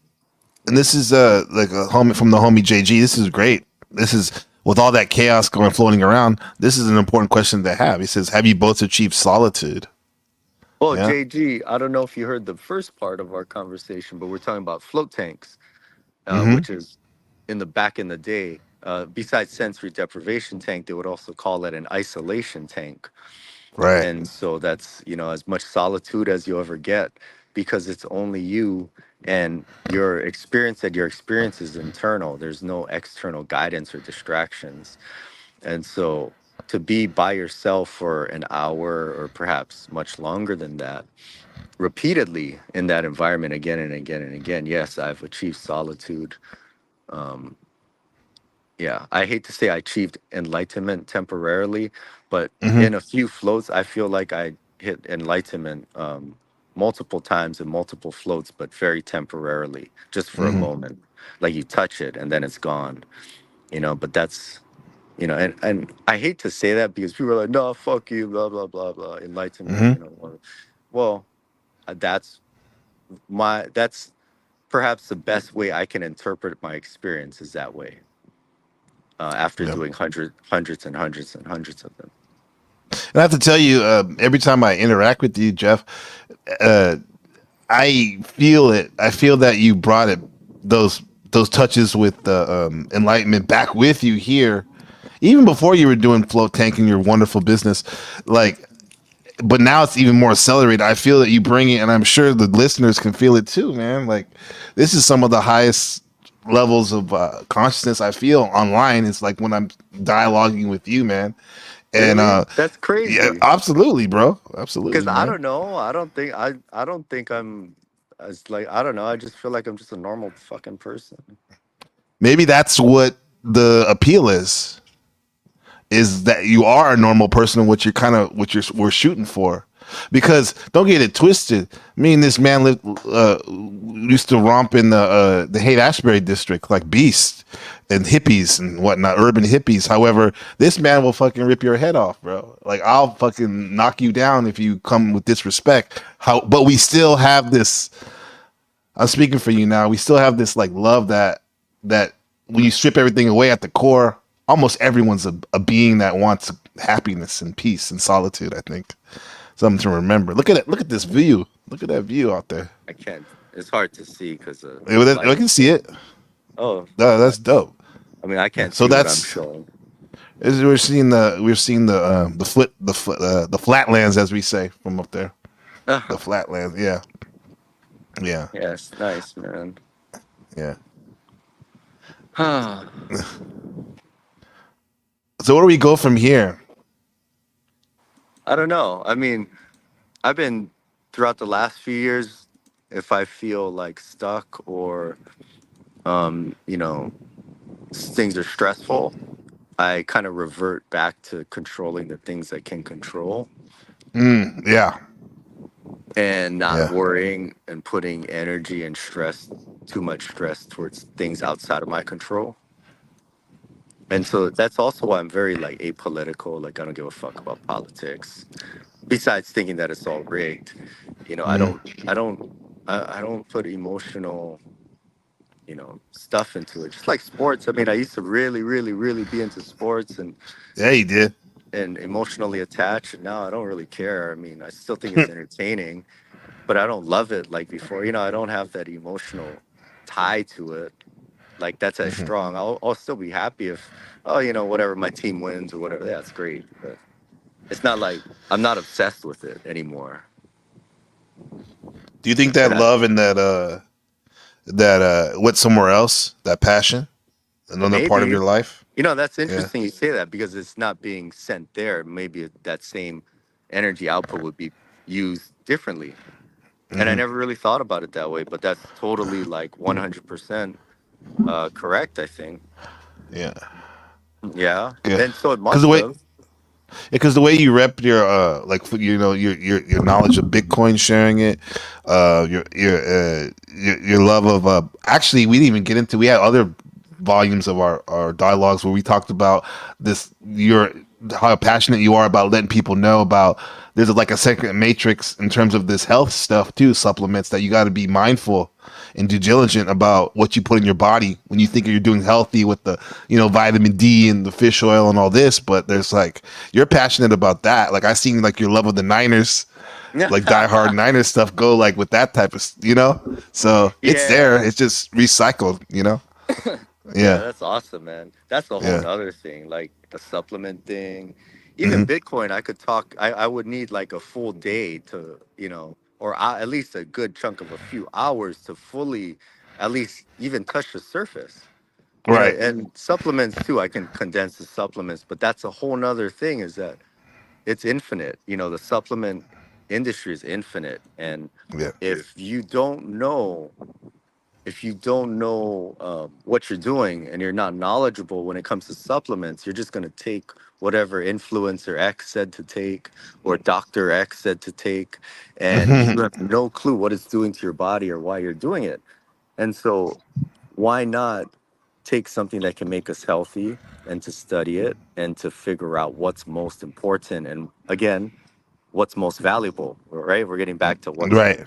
what's the most Value. valuable information of infinity when we parse down these infinite videos and posts and books and podcasts and whatever to what's really important, and what's less important, what we shouldn't necessarily prioritize.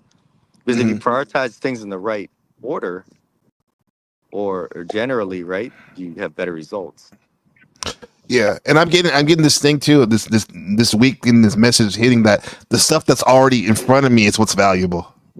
Like my Mm, family, my community, right. uh, me, my vehicle, my body. Like all this shit is like it's already here. All this stuff's here. It's just a matter of, like you said, prioritizing and focusing on what's really important. And shout out to Dino over there in the land of the Kiwis, New How, Zealand. What's up, how Dino? are you today? How are you today, Gabriel? It's Gabriel, isn't it? Yes, Gabriel. Yes, it is.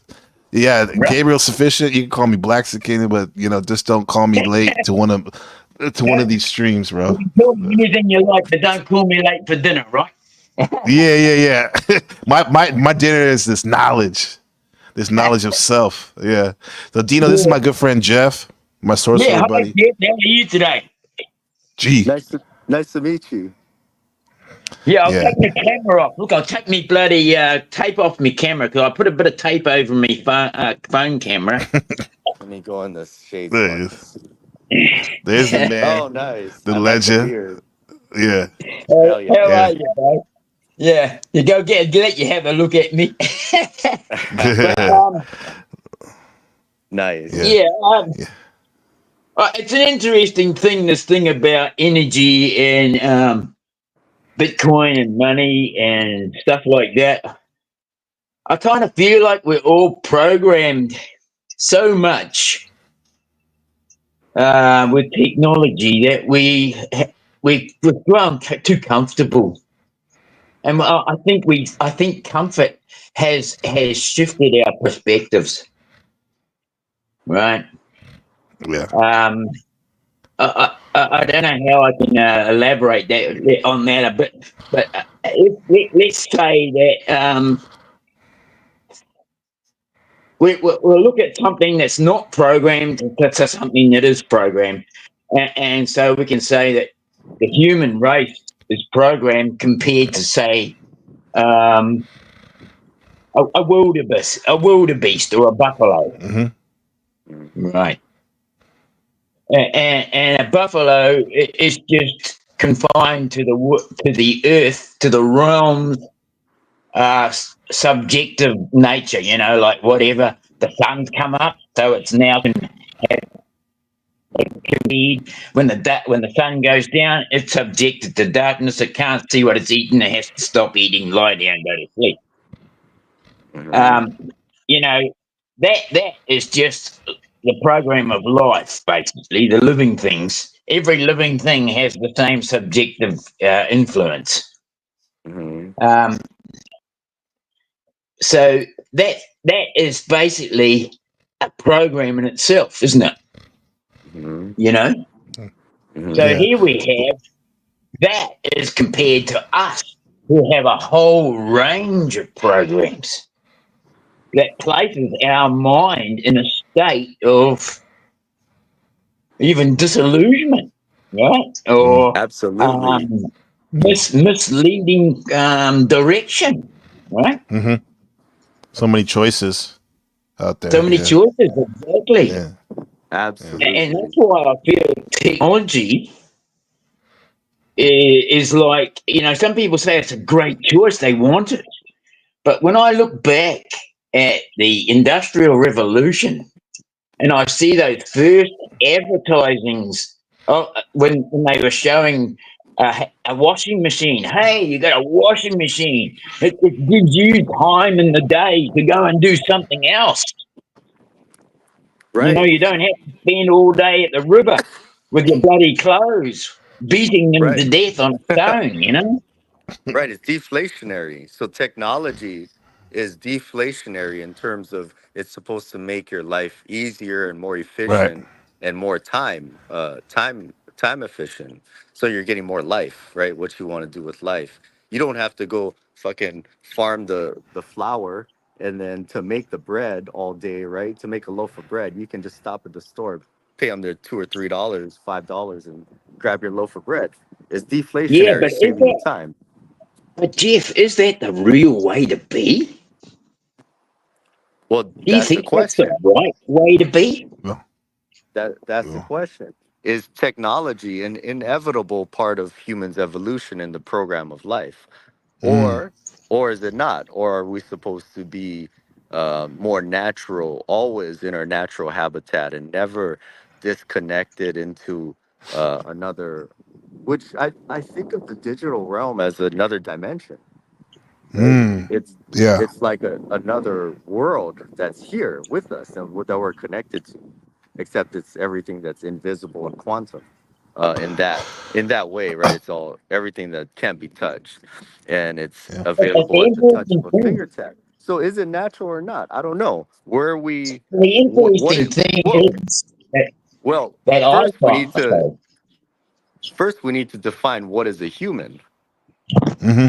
and what is Yeah. our evolutionary purpose, and that's going to vary depending on your beliefs, right? Some people will say, well, God made us and we're here to serve God, or some people will say, well, we're here on a spiritual journey and this is the end outcome or the goal.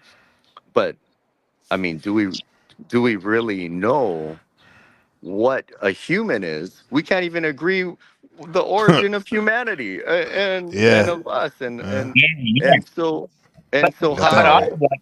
I'd like to draw the distinction between technology and a living experience, right? Right, because it's not. Because you can do a video game of basketball. That's not the same as playing basketball. Mm-hmm. Yeah. And so there's that line. And so, what do we make of that, right? How do we integrate that into us? Is it here to enslave us? Which a lot of people think it is eventually. Yeah. Did artificial intelligence create it so humans could create humans, so humans could create the digital world and create artificial Mm-hmm. intelligence so it could manifest itself here? We don't know, and I don't think anybody really truly knows um, the true nature, whatever that is, of reality and of humanity and how to define it. And if we can go off general agreements, is the best we can do, right? Yeah. That okay, we're here, we're on Earth, we're alive, and so on and so forth. But Well, as of purpose, how do we know? Then how do we know the direction? If is it pre-programmed, right? Is it fate? Is it karma? Is it evolution? Is it we there's so it's infinity basically, I think, and it's eternal. And how we define these things is, I think, going to be more personal for each person, right? Just like how you would interpret your psychedelic experience is going to be more personal uh, and different than mine or anybody else's. And that's okay. I think it's okay to hold multiple um, ways of thinking about these things. But I also understand, like, okay, well, is there a truth? Basically, is what is I think is what you're saying, is what you're asking. Is there a singular truth that we I'm not. can The thing, agree on? what I'm talking about, Jeff, I really feel that we can define the line between technology Right. and a fleshly life, a living experience. And Right. and That's very true. and I think what we can do is see that with technology we can pre-program. We can actually build programs to shift our direction. But Mm. but what I am aware of also is this thing that we have is which is the fleshly life, and Mm. we if you go back to just to that moment before the industrial revolution started, we can look at the earth realm and all its glory and beauty, and we can Hmm. see that nature is perpetual in its motion, and that it can perpetually move and continue to bring life into this place. And Hmm. yet, when we use technology, we destroy habitats. We destroy Yep. an extinct species Yep. by these industrial revolutions, Right. right? And that's Yeah. where I feel we are losing the distinction of the line between what is technical and what is the living, the living experience. Right. Absolutely. Because it seems like every technological advancement at some point comes with death and destruction of Hmm. something. Yeah. Yeah, you can see that it was in terms of movies. I always bring back to synchromysticism, the new Dune, when it shows the planet Gideon Prime, which is once was a beautiful nature reserved and had all these resources in green everywhere, and now it's literally looks like it's black and white when they show it. It's concrete and metal everywhere, and because of the Earth, there's no you don't see any vegetation or natural fauna, you flora or fauna. You see that it affects the people as well. Those people are like evil, like they literally have no hair. Their skin is looks like it's gray. The way they treat people is brutal. And I know it's a movie or whatnot, but Frank Herbert supposedly was like really into ecology and in studying the planet and realizing that like humans are affecting it and whatnot. However, I don't know. It's like two thoughts in ones because I get what you're saying, Dino, but then like I like the techno- I like the technology because I wouldn't be able to talk to you, but everything has a price. It's a weird time we're living in right now, where um, yeah. What are we gonna do? What Just are you gonna do? condensing time and space, right? Yeah, yeah. And and so um maybe we can think of it in this way. Not saying that this is true or not, but we can think of it as okay, humans are here, and then we have the digital world is slowly eating in this like larger time frame of humanity, right? Where it's Hmm. slowly eating humanity and sucking it into its world and causing death and destruction to our world, to our physical world, our natural Hmm. world, right? And that's like, you ever seen the Langoliers, the Stephen King movie? Oh yeah, I read the book Yeah, too. yeah. You think of it Yeah. like that, right? Where these things are eating the time. It's like the same thing. It's like the digital world is eating our time and the physical world and sucking it into the digital world. Yeah.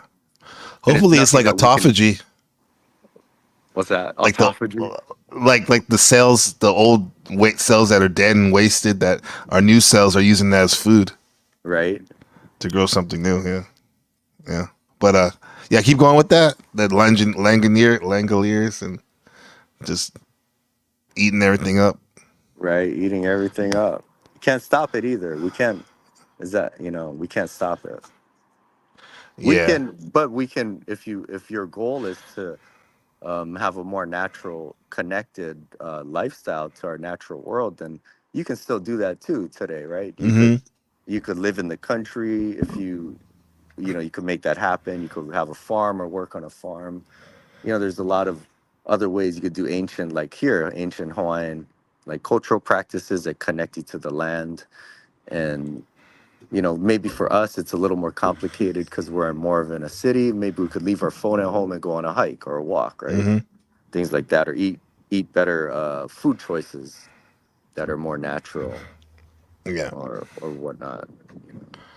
Yeah. Because speaking with this like stuff, it's like I think Dino's over there sometimes at TML machine. The machine lies. Like he got me. And I think he's live right now too, so that's cool. Like he got me interested in reading some of the works of Dr. K. You know, Ted Kaczynski. Oh You know, yeah, and some of this stuff, what he had to say about technology. Because if you strip away the whole bombing stuff, like some of the ideas he had were pretty provocative and like actually kind of a like wow, okay, he has a good take about analyzing how this technology is just making us less and less human. However, you see how he like the way he lived in the cabin with a shitter hole in the middle of his house. I'm not trying to do all that shit. Fuck that shit. nah, You know what I mean? Like but he was good at like analyzing some of the problems, right, but where do you go from there? Like you said, I guess finding balance in life. The world's right. not totally like Gideon Prime now yet, This so was a great talk, man. I gotta go though. My yeah. my clients are coming out in a sec. All So right, man. good I talking, man. appreciate Okay. you, Thank you, bro. Well, brother. nice talking to you, Jeff, and It great to was meet a you. good And conversation. hopefully Thank we'll you, catch up guys. Have a again nice soon. day. Yeah. All right, Have a brother. nice I'll day. talk to you later. Peace. Yeah. Yeah. He has like that. Jeff is a good dude, bro. We met Yeah, at the university. Yeah. you've He been has a float complaining tank for business quite a now. few years. Yeah, Oh and yeah, yeah, yeah. I like that. And in your conversation, you've got a lot of Oh yeah. You were here from the beginning. Appreciate it. Yeah. Have you yeah, ever got a lot tried of that before? rapport. Do you know? What was that? Float the deprivation tank or the float tank. Well, I mean, I did when I first started out in my journey of self realization, I guess, um, was sweat lodges, Oh okay. Yeah. Yeah. and I used the sweat lodge as a way of getting rid of all the toxins in my body, Hmm. and a plunge pool to keep it out, to flush it off. Hmm. And I used that system for quite a few years. Um, I, I felt like I was at a point where I didn't need it anymore. Hmm. Um, Actually, I really felt sort of like on top of my game in a lot of ways. Yeah. I was really, really physically fit. I had a job on a farm, Hmm. and I would get my wife to drop me off 5 miles from work, and I would run to work 5 miles, Shit. do my day's work, and then run home again. And she would pick me up and drop me off at a point, and I'd run 5 miles home again. Uh-huh. And I did that every day for bloody 10 years or more. And I'm bloody fit, man, in those days, I'll tell Yeah. you. Yeah. I'm I sure could you probably run even had every day. energy when you I got could home, run even all though you ran, day. right? Hey? You probably still had energy when you got home, even though you ran 5 miles home. Yeah, I Because go like home your body and just do the revved up. garden and do all the other chores that I normally do. Yeah, yeah. Yeah. Yeah. I used to have landscaping demo jobs where I used to. Oh man, I would go do my gardening and landscaping and like demo work with that sledgehammer and destroy things. And then right after work at 3 o'clock, I go play basketball like for hours. Like it was nothing. I felt super Yeah. strong. Yeah. Yeah. Yeah. It's a machine, this body, huh? You need to keep going in It is an perpetual extreme, motion. and the thing is, I think Yeah. the only thing that leaves our body destitute as it does is our minds.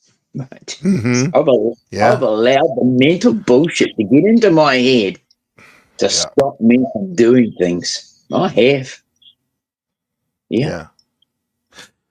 Yeah. Because someone could be having like literally. Because the digital realm it's good. I mean, of course, it'd be great to have a study session, meet up, sweat lodge with in physical, right? But this next best thing is talking like this, like we're doing, communing But like even this, like you may come to one of our the live stream and feel like kind of down or whatever, or just out of it. But then depending on the conversation you had, hopefully you leave even more Absolutely. energized. And you Energized, you know?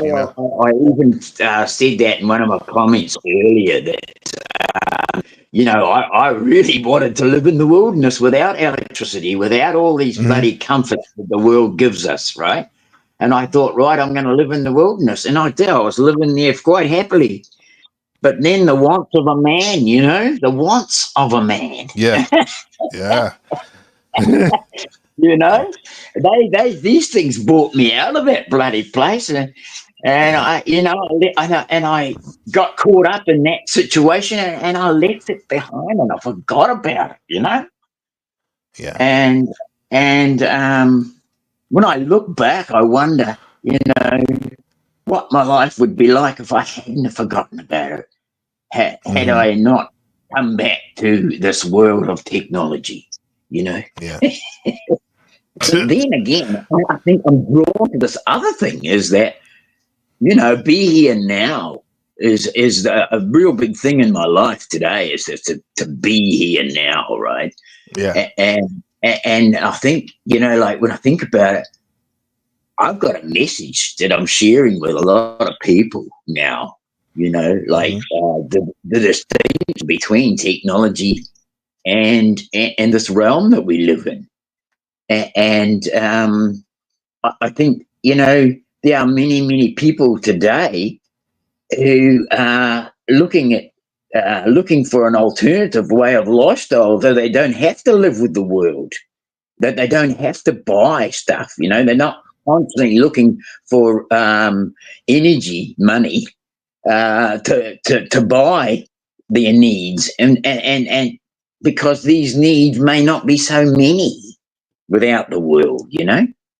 Yeah. Yeah. I Yeah. think the world gives us so many needs, so many wants that we that we end up losing sight of self. You know. Yeah. Yeah. The leans inside of self by trying to find ourselves through, you know, other things. But I think there really is the dichotomy of like when I met Jeff, we were in this interesting program that it was like for folks that wanted to complete their bachelor's degree in Yeah. college for college, you know, and that had gone to school for a couple years, but you know, life happens and you took time off, and this program was uh, a very condensed degree program where you get your degree, you know, and in like we go to school like for like once or twice a month, like all weekend, right? And it's in our small cohort groups, and we and uh and we learn about you know, basically how to learn, not necessarily because it was a liberal arts psychology school, right? So we learned about not what to learn per se, but how to learn, you know, Yeah. how to integrate different sources of knowledge that we got into a That cohesive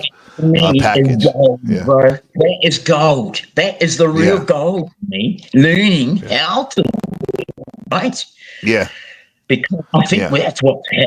that's really a big thing. And whether it's got technology involved or whatever, it doesn't matter. To me, is just learning the ability to learn, right? Is Right. is is something that we get from our parents usually, or our guardian, or you know, Hmm. and the Yeah. school system, the curriculum, how it teaches us. But you know, I mean, I think it falls short by a long shot of the right way of teaching how to learn, right? Yeah. Yeah, because it's teaching how to learn from a perspective of I'm the I'm the leader in front of the classroom. I know all the answers, and you just like listen to what I have to say. And yes, you can speak, but it has to be on my terms, and and that sets the tone for going into the work field, and a lot of times being a cog in somebody else's machine. You Yes, know, yes. yeah, And and of course, that's the hidden curriculum. Mm. That's the hidden curriculum. As like of the trance of being obedient. And I get it. Yes, We need that. Like literally at my school, I'm specifically teaching English. We can say so that needs to be. I need to have an environment where people are listening and focused because we don't. Some of these classes we don't only meet a couple times a week, so we have to hit it hard. But with that said, we're teaching other life lessons too. But things like Montessori, I like that method of teaching. Where it's more hands on for the children, and they're Montessori, like where they're they're figuring things out for themselves, the children, and it's more of like you're there more as guidance and letting them. You show them how to do something, but then see how they do it and whatnot. Those are cool modalities too. But I think in this age we're living in, you kind of need it benefits to kind of know different forms of learning. You know, even though that old absolutely. school I agree. Yeah, yeah, I yeah, because agree. even though the old Prussian way of learning, with the bell and all that, it it does have its place for certain things like engineering and these technical jobs and stuff, but the creativity gets stifled. Like yesterday, I was teaching my literature classes, my writing classes for my high school students, and these are kids that are like ninth to 10th graders, and Yeah. like I literally we're talking about what was the question? Is it okay? Is it ever justified to lie? That was the question we're going to write about next week. So we're having a brainstorming session, and I put them into small groups and say, okay, you guys talk about this. After we talked about it, I talked about it with them as a group, as a one classroom. But then I put them in groups, and you should have saw them. They didn't even know how to talk to each other. They were just sitting there looking at each other, and I wasn't gonna let them off the hook. I'm like, you guys got to say something, talk to each other. I'm not, this is your chance. And then finally, Yeah. I said after a couple of minutes, I'm like, talk about whatever you want, just talk about something. You don't even have to talk about the topic. And then they started laughing and talking. It's like Jesus, these school systems out here, like it's just Yeah. sucking the Our life out of program. them. Yeah, Yes. yeah, Yeah. yeah. What do you think the best way to get these kids? One way to get these kids like comfortable speaking and this stuff. You think just getting out of their shell? Get Help me out, outside. please, sir. Go Get outside. outside. Okay. Get Okay. outside. Get outside and get their feet, get their bare feet on the ground. Hmm. Right? Get them. Yeah. Actually, I'll tell you one of my best ideas I got at the moment. I've been thinking about, Bob, is actually having a lesson at 4 a.m. in the morning. Getting your children to class, wherever it be, out in a paddock somewhere, at a park somewhere, it doesn't matter. Get them to class at 4 a.m. and Hmm. see what they think then. See how their minds are acting. Because I Yeah. believe that we're more in tune with our dream time and our intuition at that hour. Right? Yeah. I admit that. I have some of my best dreams when I wake up at 4, like you said. Like today, I started really early. It just seems to flow rather than like when in the middle of the day or whatever. It seems like it got like streamer's block. It takes a minute to get started. You think You about know? your own children. You think about your own children, Gabe. Do they Yeah. wake up at bloody 8 o'clock? Nah, they're bloody awake at dawn, bro. You know? Not Right? mine. I'm not mine. That's what we gotta work on Well, because they should he's a be. little They guy. should He be. stays up too Right? late. I let him stay up too late because Well, you here's might the be thing, able to Dino. stay up At until night, like 12. he's living his dream time. So he experiences the dream time you're talking about, as if he does it at night. So he wakes up. I have to like literally like throw a bucket of water Yeah, on well, his head to that's the wake up. beautiful thing about children is they Yeah, haven't lost this ability, bro. That they can yeah, still hop into their dream time at any stage. yeah. So They can. I kind of feel like you can build a program that will account for this, right? I feel like there is Right. an opportunity to build a program that will account for that. Yeah. Yeah. That's something we could look into. That's fascinating. That because that shouldn't be wasted. It's kind of wasted, huh? or neglected, like that's a valuable time right there. Yeah, absolutely. Yeah. I'm just making up a little drink here. It's a little concoction. What you got there? It's cinnamon and honey with cider vinegar, and That sounds good. and then warm water. Because when the first drink in the morning should always be warm water Right. or a Right. warm substance, because the body, it will just reject the cold flush of bloody or a too hot tea, hot coffee or cold drinks. They're really, the body will reject it because it's been in a steady flow of the same temperature for the whole night, right? So you really want to be injecting warm water, really, body temperature. Yeah. What do you have in there? As I say, it's honey, cinnamon, and cider vinegar. Okay. Honey, cinnamon, Yeah, and cider so vinegar. Okay. cinnamon, like the cinnamon. This is a Greg packet. That's the one we use. And this is I put it in the jar, but it's actually raw honey, right? And raw honey hasn't got all these other added sugars that they put in to feed bees these days as much, because it's still going to be there. The bees, they feed different types of sucral sugars to bees these days to keep them going over wintertime because of the lack of flowers. But, when I was a boy, the environment was just loaded with flower, winter and summer. There were winter flower plants flowered in summer, in winter, and summer, and so there was flower all year round. But since technology's been going and it's building up greatly, we've got the skies being filled with sprays. They spray the sky to change the weather. And since they've been doing that, I've noted that there are lots of different native plants that don't flower on the same regular basis that they used to. Yeah. So there's lots of altering things that are going on in our natural realm because of this technological world, right? Right. And some may look at it too. They may say, okay, like that might be a good thing for me personally, because that flower that used to bloom in May doesn't do it anymore because of the chemtrails, which is good for me because I don't have my allergy attacks like I used to have. Right.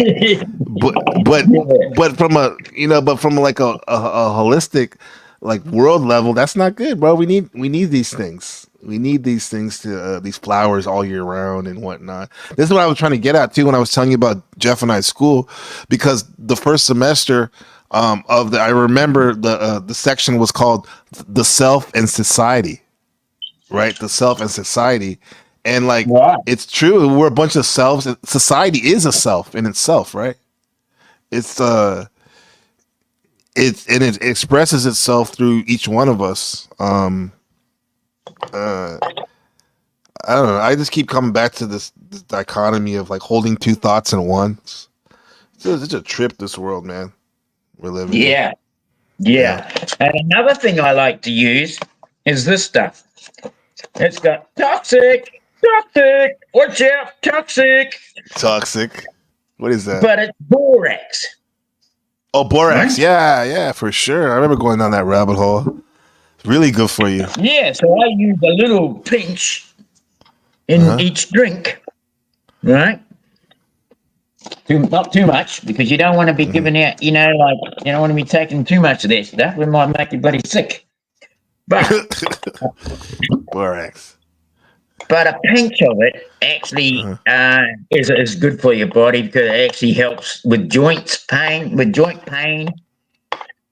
And I found it's bloody good for me anyway. Yeah. I've got arthritis coming on in my body, bloody arthritis. Yeah. Which is kind of like inflammation? Some type of inflammation, arthritis. Yeah, Yeah. yeah. Borax. I'm glad you. I have to watch this and clip this because these are all something that. Well, at least me, I can add to my daily routine. That's gonna help me. I'm trying to be like Terminator style, super efficient, super Well, efficient. like people say, well, why would you want to stay in? Why would you want to stay any longer in this world? And I bloody agree with them. I do agree with them, right? Yeah. But life is the thing that the action, the feeling of living is such a powerful, strong thing. And people say, oh, you're too old. Might as well just pass on and make room for somebody else, and or whatever. But I actually feel that if we didn't have these detrimental things that the world wants to put on us to suppress us, to push us, to keep us down, to keep us being an energy source for them and not ourselves, right? That's what I feel it is. Yeah. That we're an energy source for them, not ourselves, and that's what that the whole idea of the programming is all about, is keeping us and as an energy source for them, not for ourselves. Right. Like they're farming us. They are farming. Yeah. Yes. And so I kind of feel that without that, we wouldn't be programmed to think that we're growing old. Maybe old age is a program of the mind, and it's not really anything. And that there are certain programs here that they use, even technology uses. If you look at how the body breaks down, there's a certain fungus that's the initiation that our body is always got this fungus on it. It's like a candida. I think it's a candida fungus. Oh, candida, yeah, that fungus, yes. And because the fungus candida is the first part of breaking our body down, right? It's the part that starts the breakdown of our physical body. Yeah. And so if you look at it, we've lots and lots of foods that we're given in our diets today promote candida, right? And these candidas are coming because of an unbalanced bodily system, right? Yeah. And it's from the way the world produces food. It just poisons the bloody stuff. It uses certain products, the heavy metals, certain minerals, and things that are not that good for our body. But it's still available in the bloody food source. So, I mean, if you're going to chuck, say, a ton of bloody oxidated lead or aluminium or barium, strontium, whatever they use to spray the sky up there, it's inevitable that it's going to get into our system, right? Right. So it's going to cause a malfunction, and this is where I believe candida is able to get into our body, and a lot of people get cancers from things and different like that. It's because we've got an unbalanced system. Our pH balance is not right. Out of whack. And if you out of whack, exactly. And one of the best ways is this stuff: apple cider vinegar, to get the balanced pH level in your body. Yeah. Borax is another one that will balance the pH in your body, right? Right. Yeah. And these things are things that we need to learn. These are things you could teach your children in your class about the proper way to balance out your body, pH level. You know? Yeah. Yeah. Longevity is especially if they start at a young age. Who knows how long they could probably get it to be like what the literally you hear over and over again. We're supposed to be able to. This body's supposed to be at least sustained till 120 years. You Yeah, know? well, I mean, yeah, Yeah. people living for 120. There's a lady not long ago, I think, the other day in Maureen's Facebook feed. Excuse me, she was Mm. 102 years old, Wow. smiling away, doing tattoos on people. Hey, Oh shit. Yeah. no, you Yeah. know, Still contributing to society. You know. So yeah, like that's the thing. Yeah. yeah, Yeah. Yeah. And what you said, like the mind can really make you feel uh, older or younger, right? And yeah, yeah, and even like with the birthdays, like it's fun to celebrate yourself, the self or whatever we think of ourselves, but you're adding on to, you're making it kind of like putting too much on your rotation around the sun, that one rotation around the sun, so much so it's like you're adding literally a bag on your eye, you know, at the yeah. expense of being celebrated, yay, which everyone likes to be, you know, people want to express themselves for sure, but at what cost are we doing it, you know? Because I was like that, just talking to you on the phone. I didn't know how old you were or how old you weren't, you know, until you said something. You could have been anywhere from 30 years old to I didn't even think you were like in your 70s. I was like, wow, man, this guy's probably like in 30 to 50 or whatever, you know. So I'm just it's bringing like Maureen in her drink, and she's just annoyed with me because I've been so long. But anyway, well, Maureen, thank you though for giving us Dino. He's lacing us and teaching us right now. Yeah. How are you doing? How you doing? Good to see you. Well, I'm, I'm a bit sore. she's got fibromyalgia, right? Oh Yeah, wow. Yeah. I've Yeah. rippling disease in the mornings and the rain. It's just at the Mm-hmm. moment it makes me feel miserable. Mm-hmm. You totally feel it when it's like that out, huh? Yeah. Oh yeah, Yeah. yes. Yeah. Yeah. That fibromyalgia, that's wild. So many people I've come across like that's super debilitating, you know. Um, and then it's Yeah, hard because you go to a lot of the doctors, and some of them aren't very versed in the knowledge of it. Like they're like, "Huh? I don't know what's going on."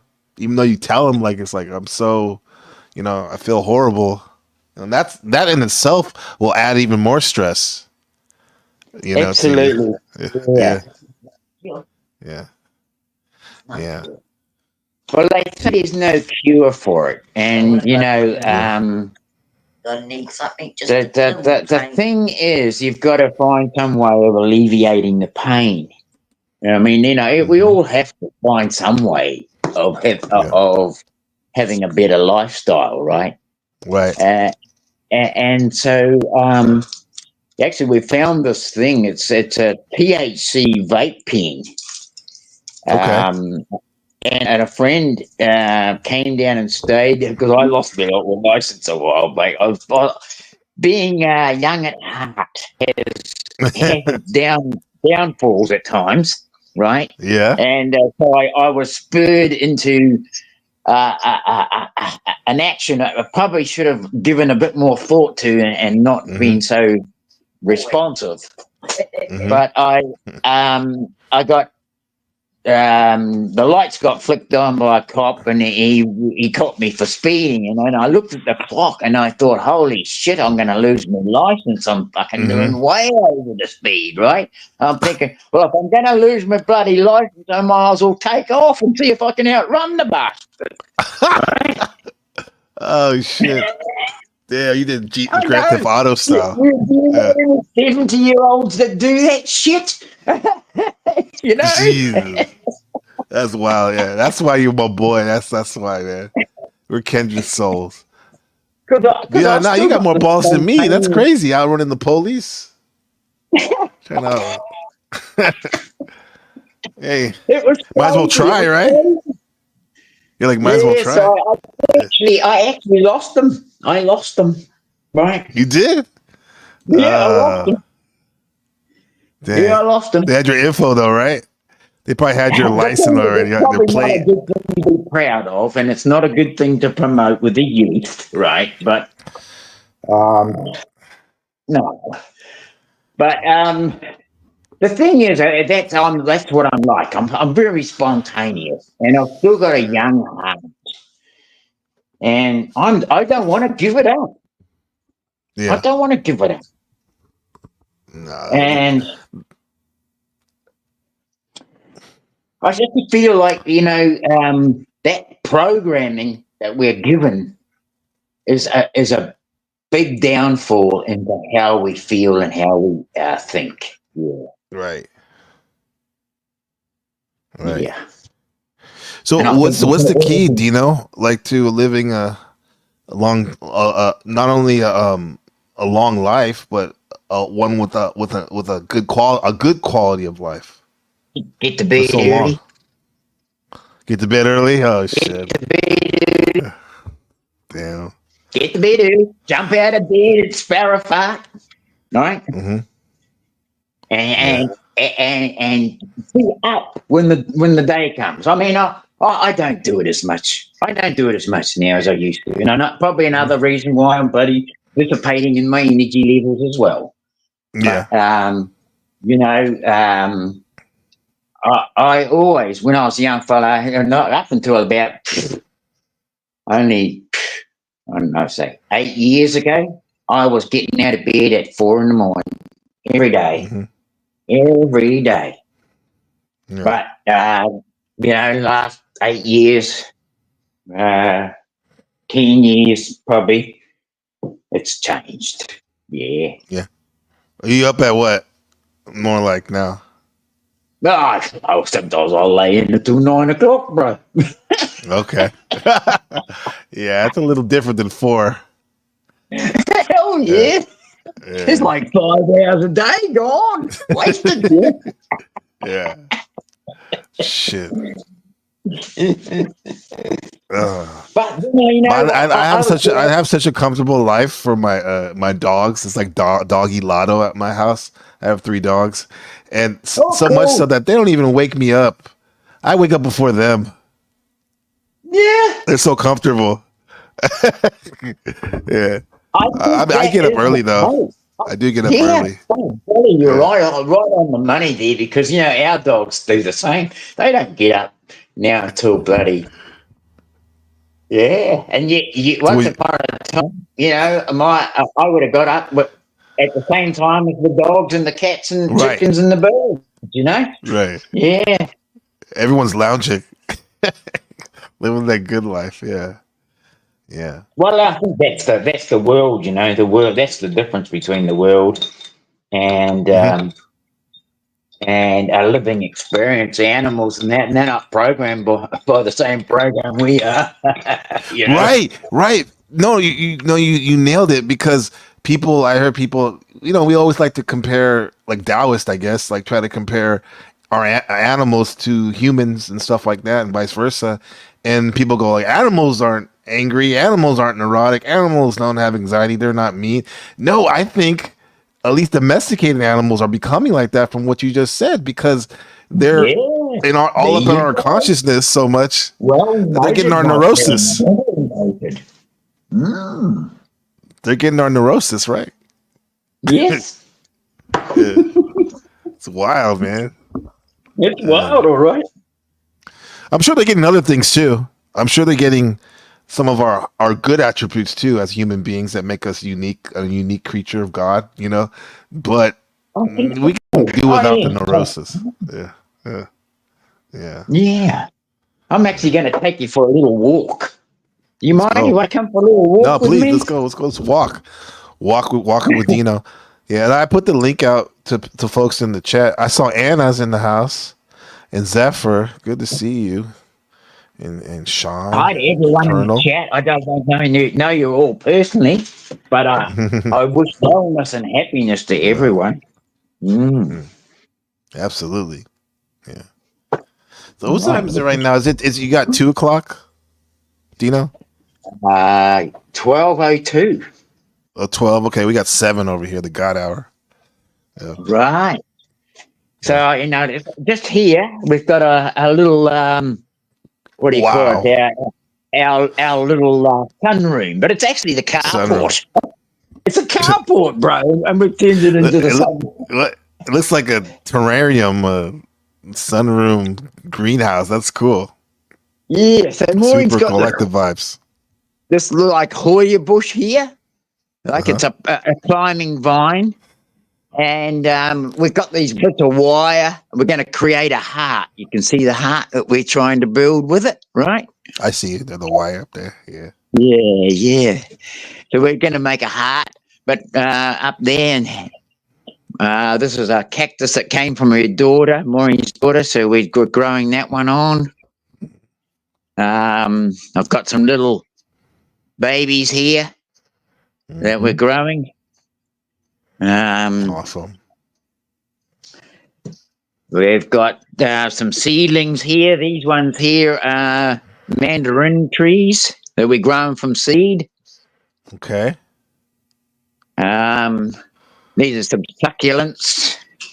Ooh, succulents. Yeah. Those are This very. one here is a passion fruit vine, the black passion fruit. It was not doing too well for a while, and all the leaves started going yellow. But I found some right food for it, so it's actually coming away and looking a lot better. Yeah. It looks pretty healthy. And then over here we've got some new seedlings that we acquired from the shop.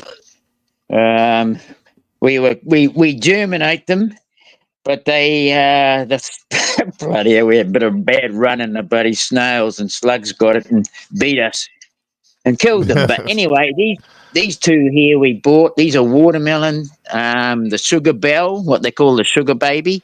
Uh-huh. Are those smaller watermelons or regular sized watermelons? The smaller ones. Yeah. Mm-hmm. And so that's a couple of bought ones. These are aubergine. Now, like most people know what eggplant. Eggplant. Okay.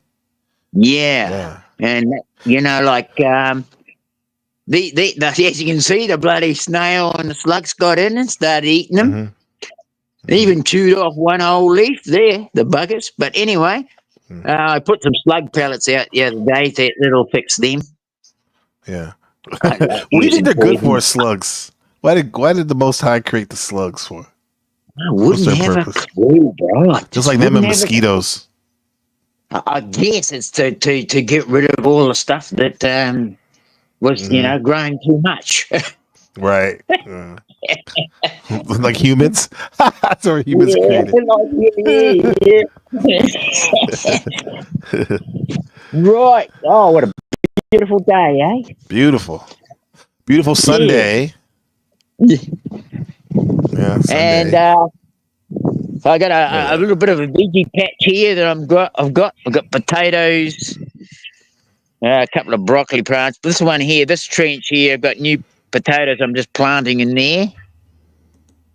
And but potatoes are such a staple diet in a lot of countries, and it is one of the staples in our diet.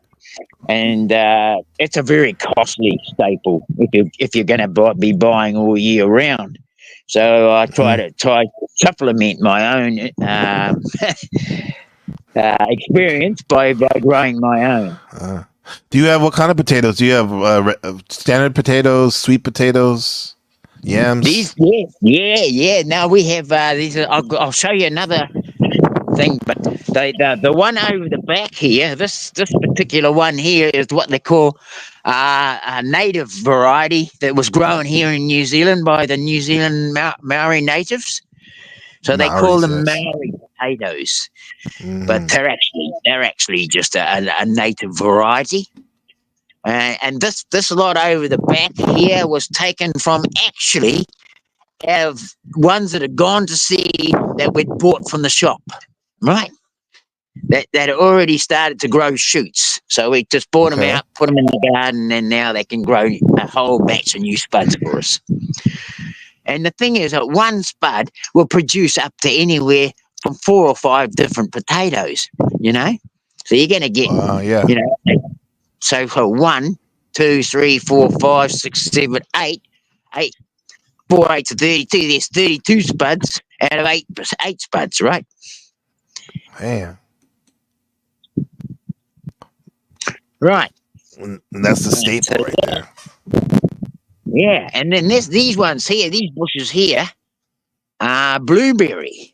And we've only just planted these not last year, year before. So they're coming up 2 years in the ground, and I can see they got fruit on them. There's little flowers and fruit there on that one. And this one here is even doing better. Look at it, it's just loaded. That one is absolutely loaded with stuff. So that's good. That's a good outcome. Just getting one with blueberries. Right. Berries. High powered fruit. This one here is the broad bean. Now, not many people eat broad beans, right?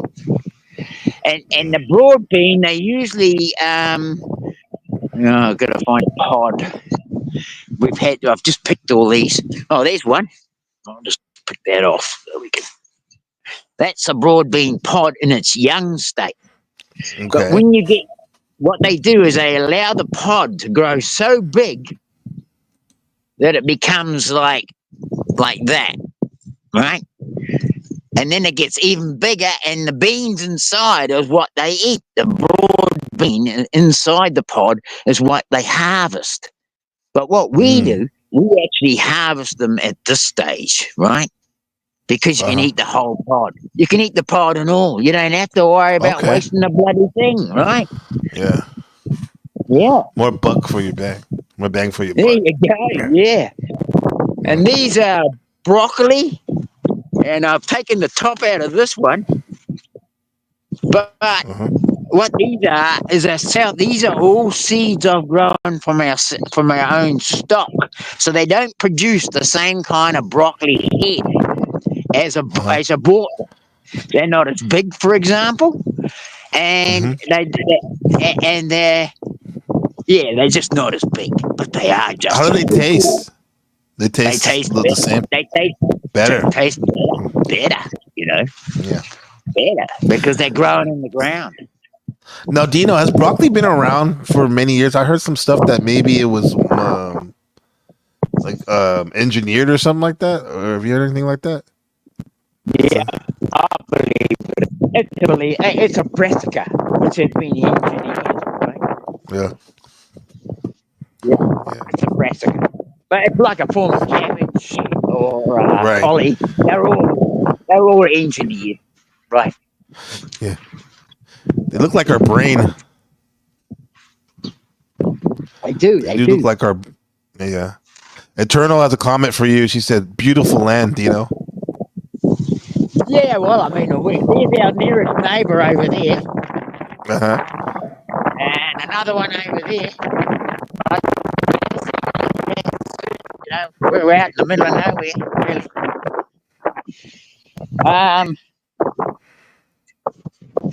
Now, what I wanted to show here, see this apple tree, right? That graft, see that graft? You might not be able to see it properly, but right there is where I grafted it 2 years ago. I put that graft in here. And last year, it had flowers on it, but I didn't let them keep. But this year, it is loaded with fruit. You can see it. I mean, the whole thing, for the size of that tree, it's got too much fruit on it. So what's going to happen is that later on, as these things are set in their different positions, I'm going to thin them right down so there's only 1 or 2 apples on each nodule. That way, the plant can support it Right. And yeah, but it's pretty amazing. You're That's gonna have only an apple tree. That's gonna be awesome. so I can like picture you it. got Well, it. you have your. It's gonna stand out right there on your grass. That's your big apple tree in a couple years. You know, it's gonna be Yeah, dope.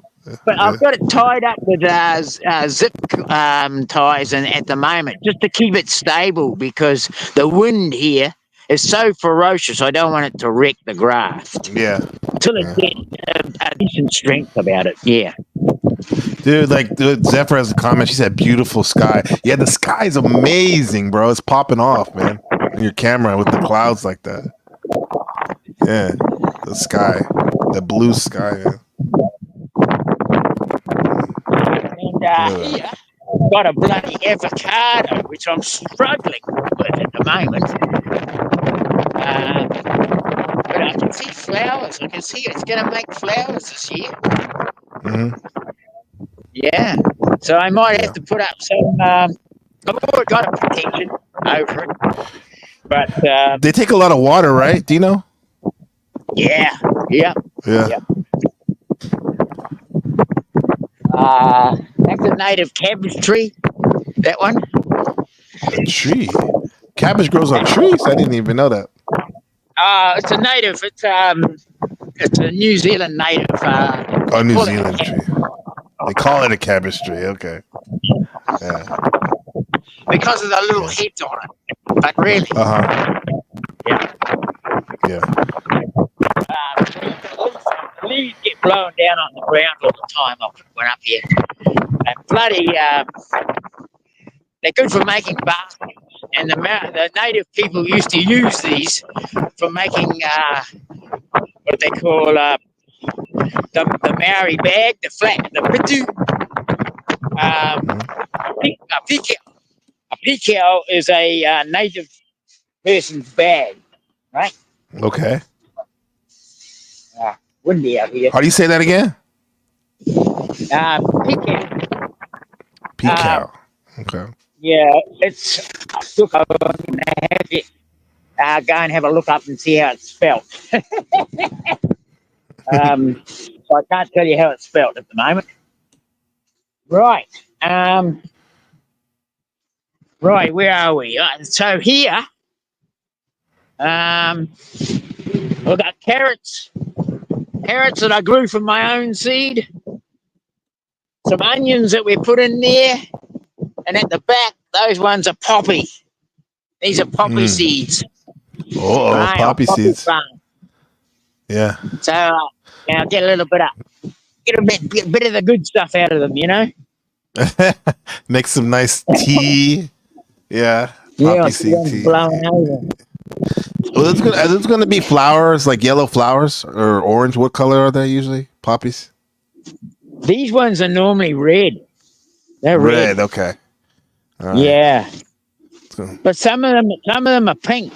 I find that the pink variety is stronger than the red ones. Actually. That's our state flower in California, the poppy.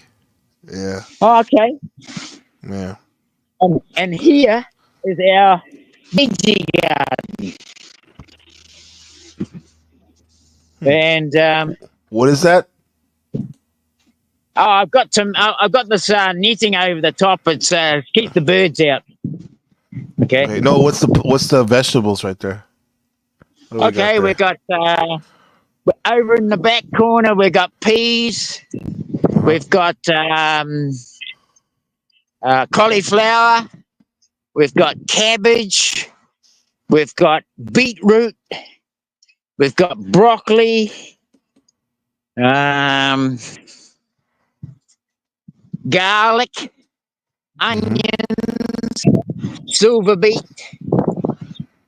At the back there's rosemary, a rosemary bush, and thyme. Nice herbs. Yes. That's your herbs, yeah. Yeah. Yes. Now I make up a brew of rosemary. Rosemary and cloves. It's good for hair if you want to stop your hair falling out. Okay. Right?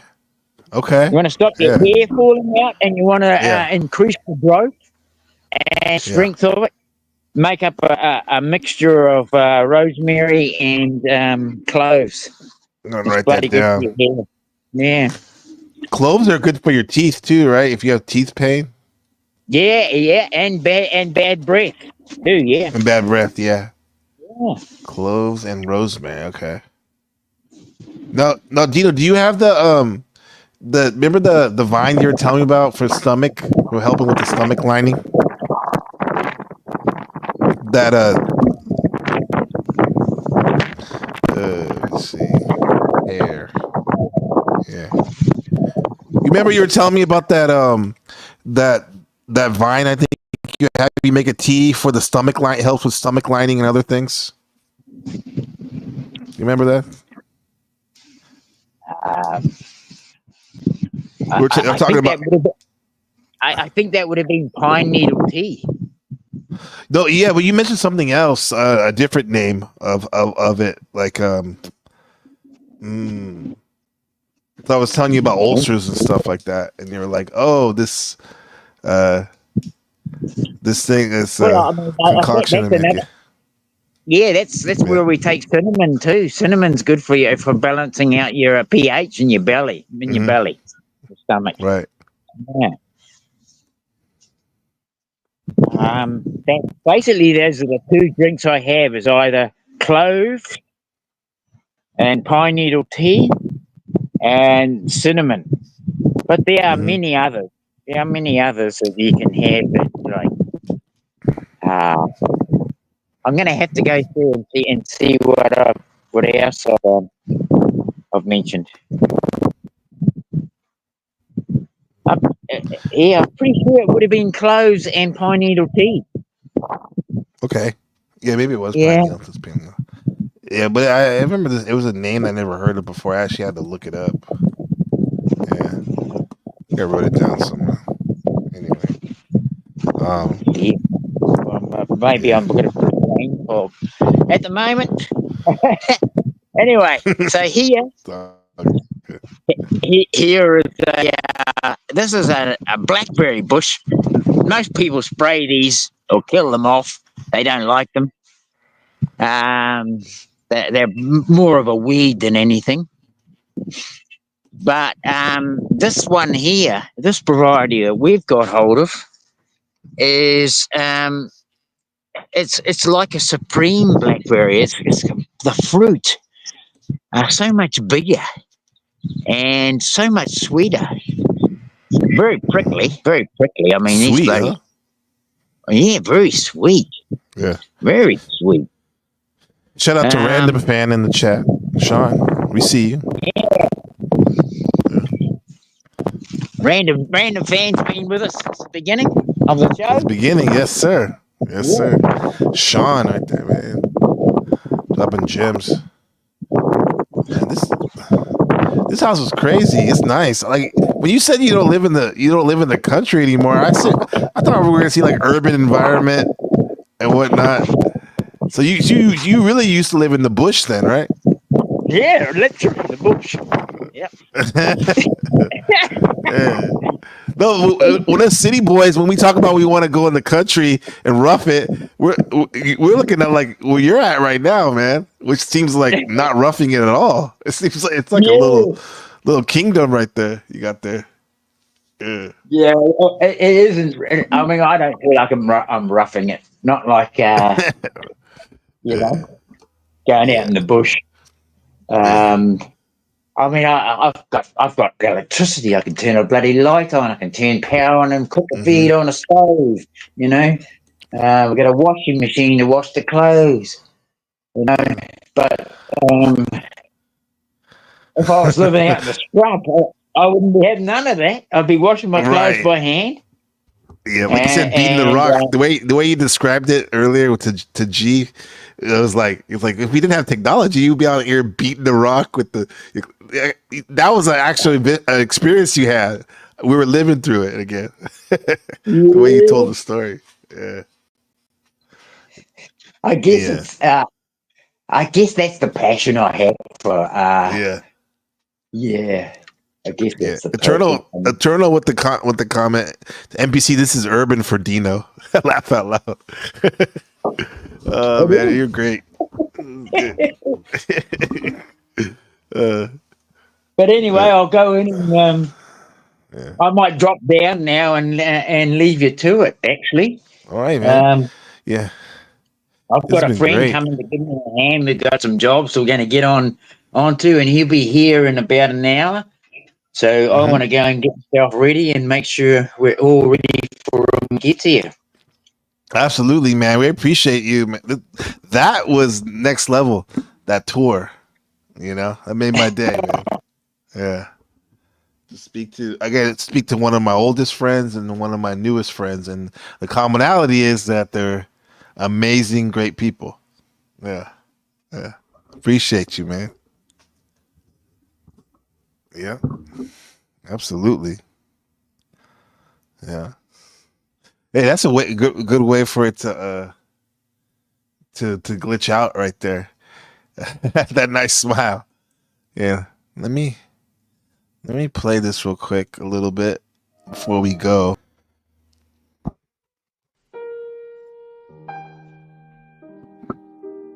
Yo.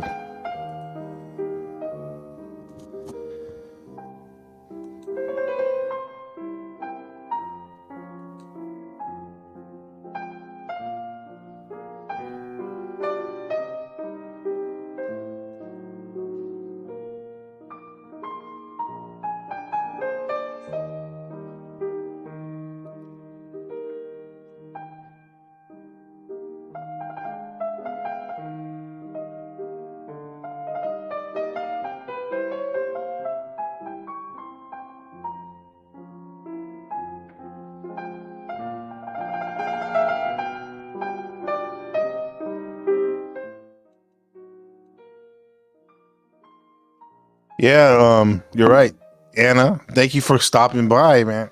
Woman, that's you're a great addition to this blossoming community we have right here in the chat. Shout out to Sean, random fan, man.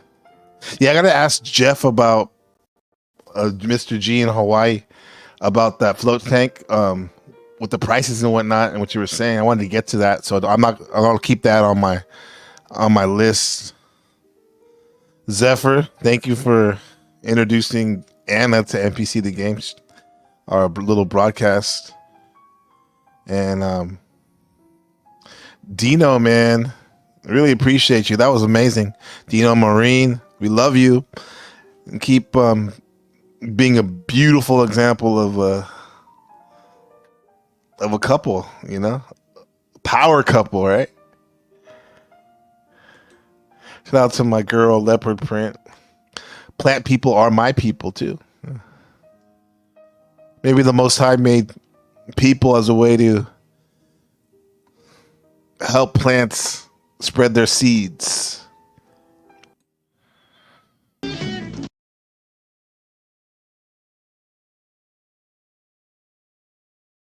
Yeah, shout out to the Machine Lies. Hop over there, chat. I'm sure you were going over there anyway. I appreciate you spending time with me. Look within. I see you, player. Yeah. Okay.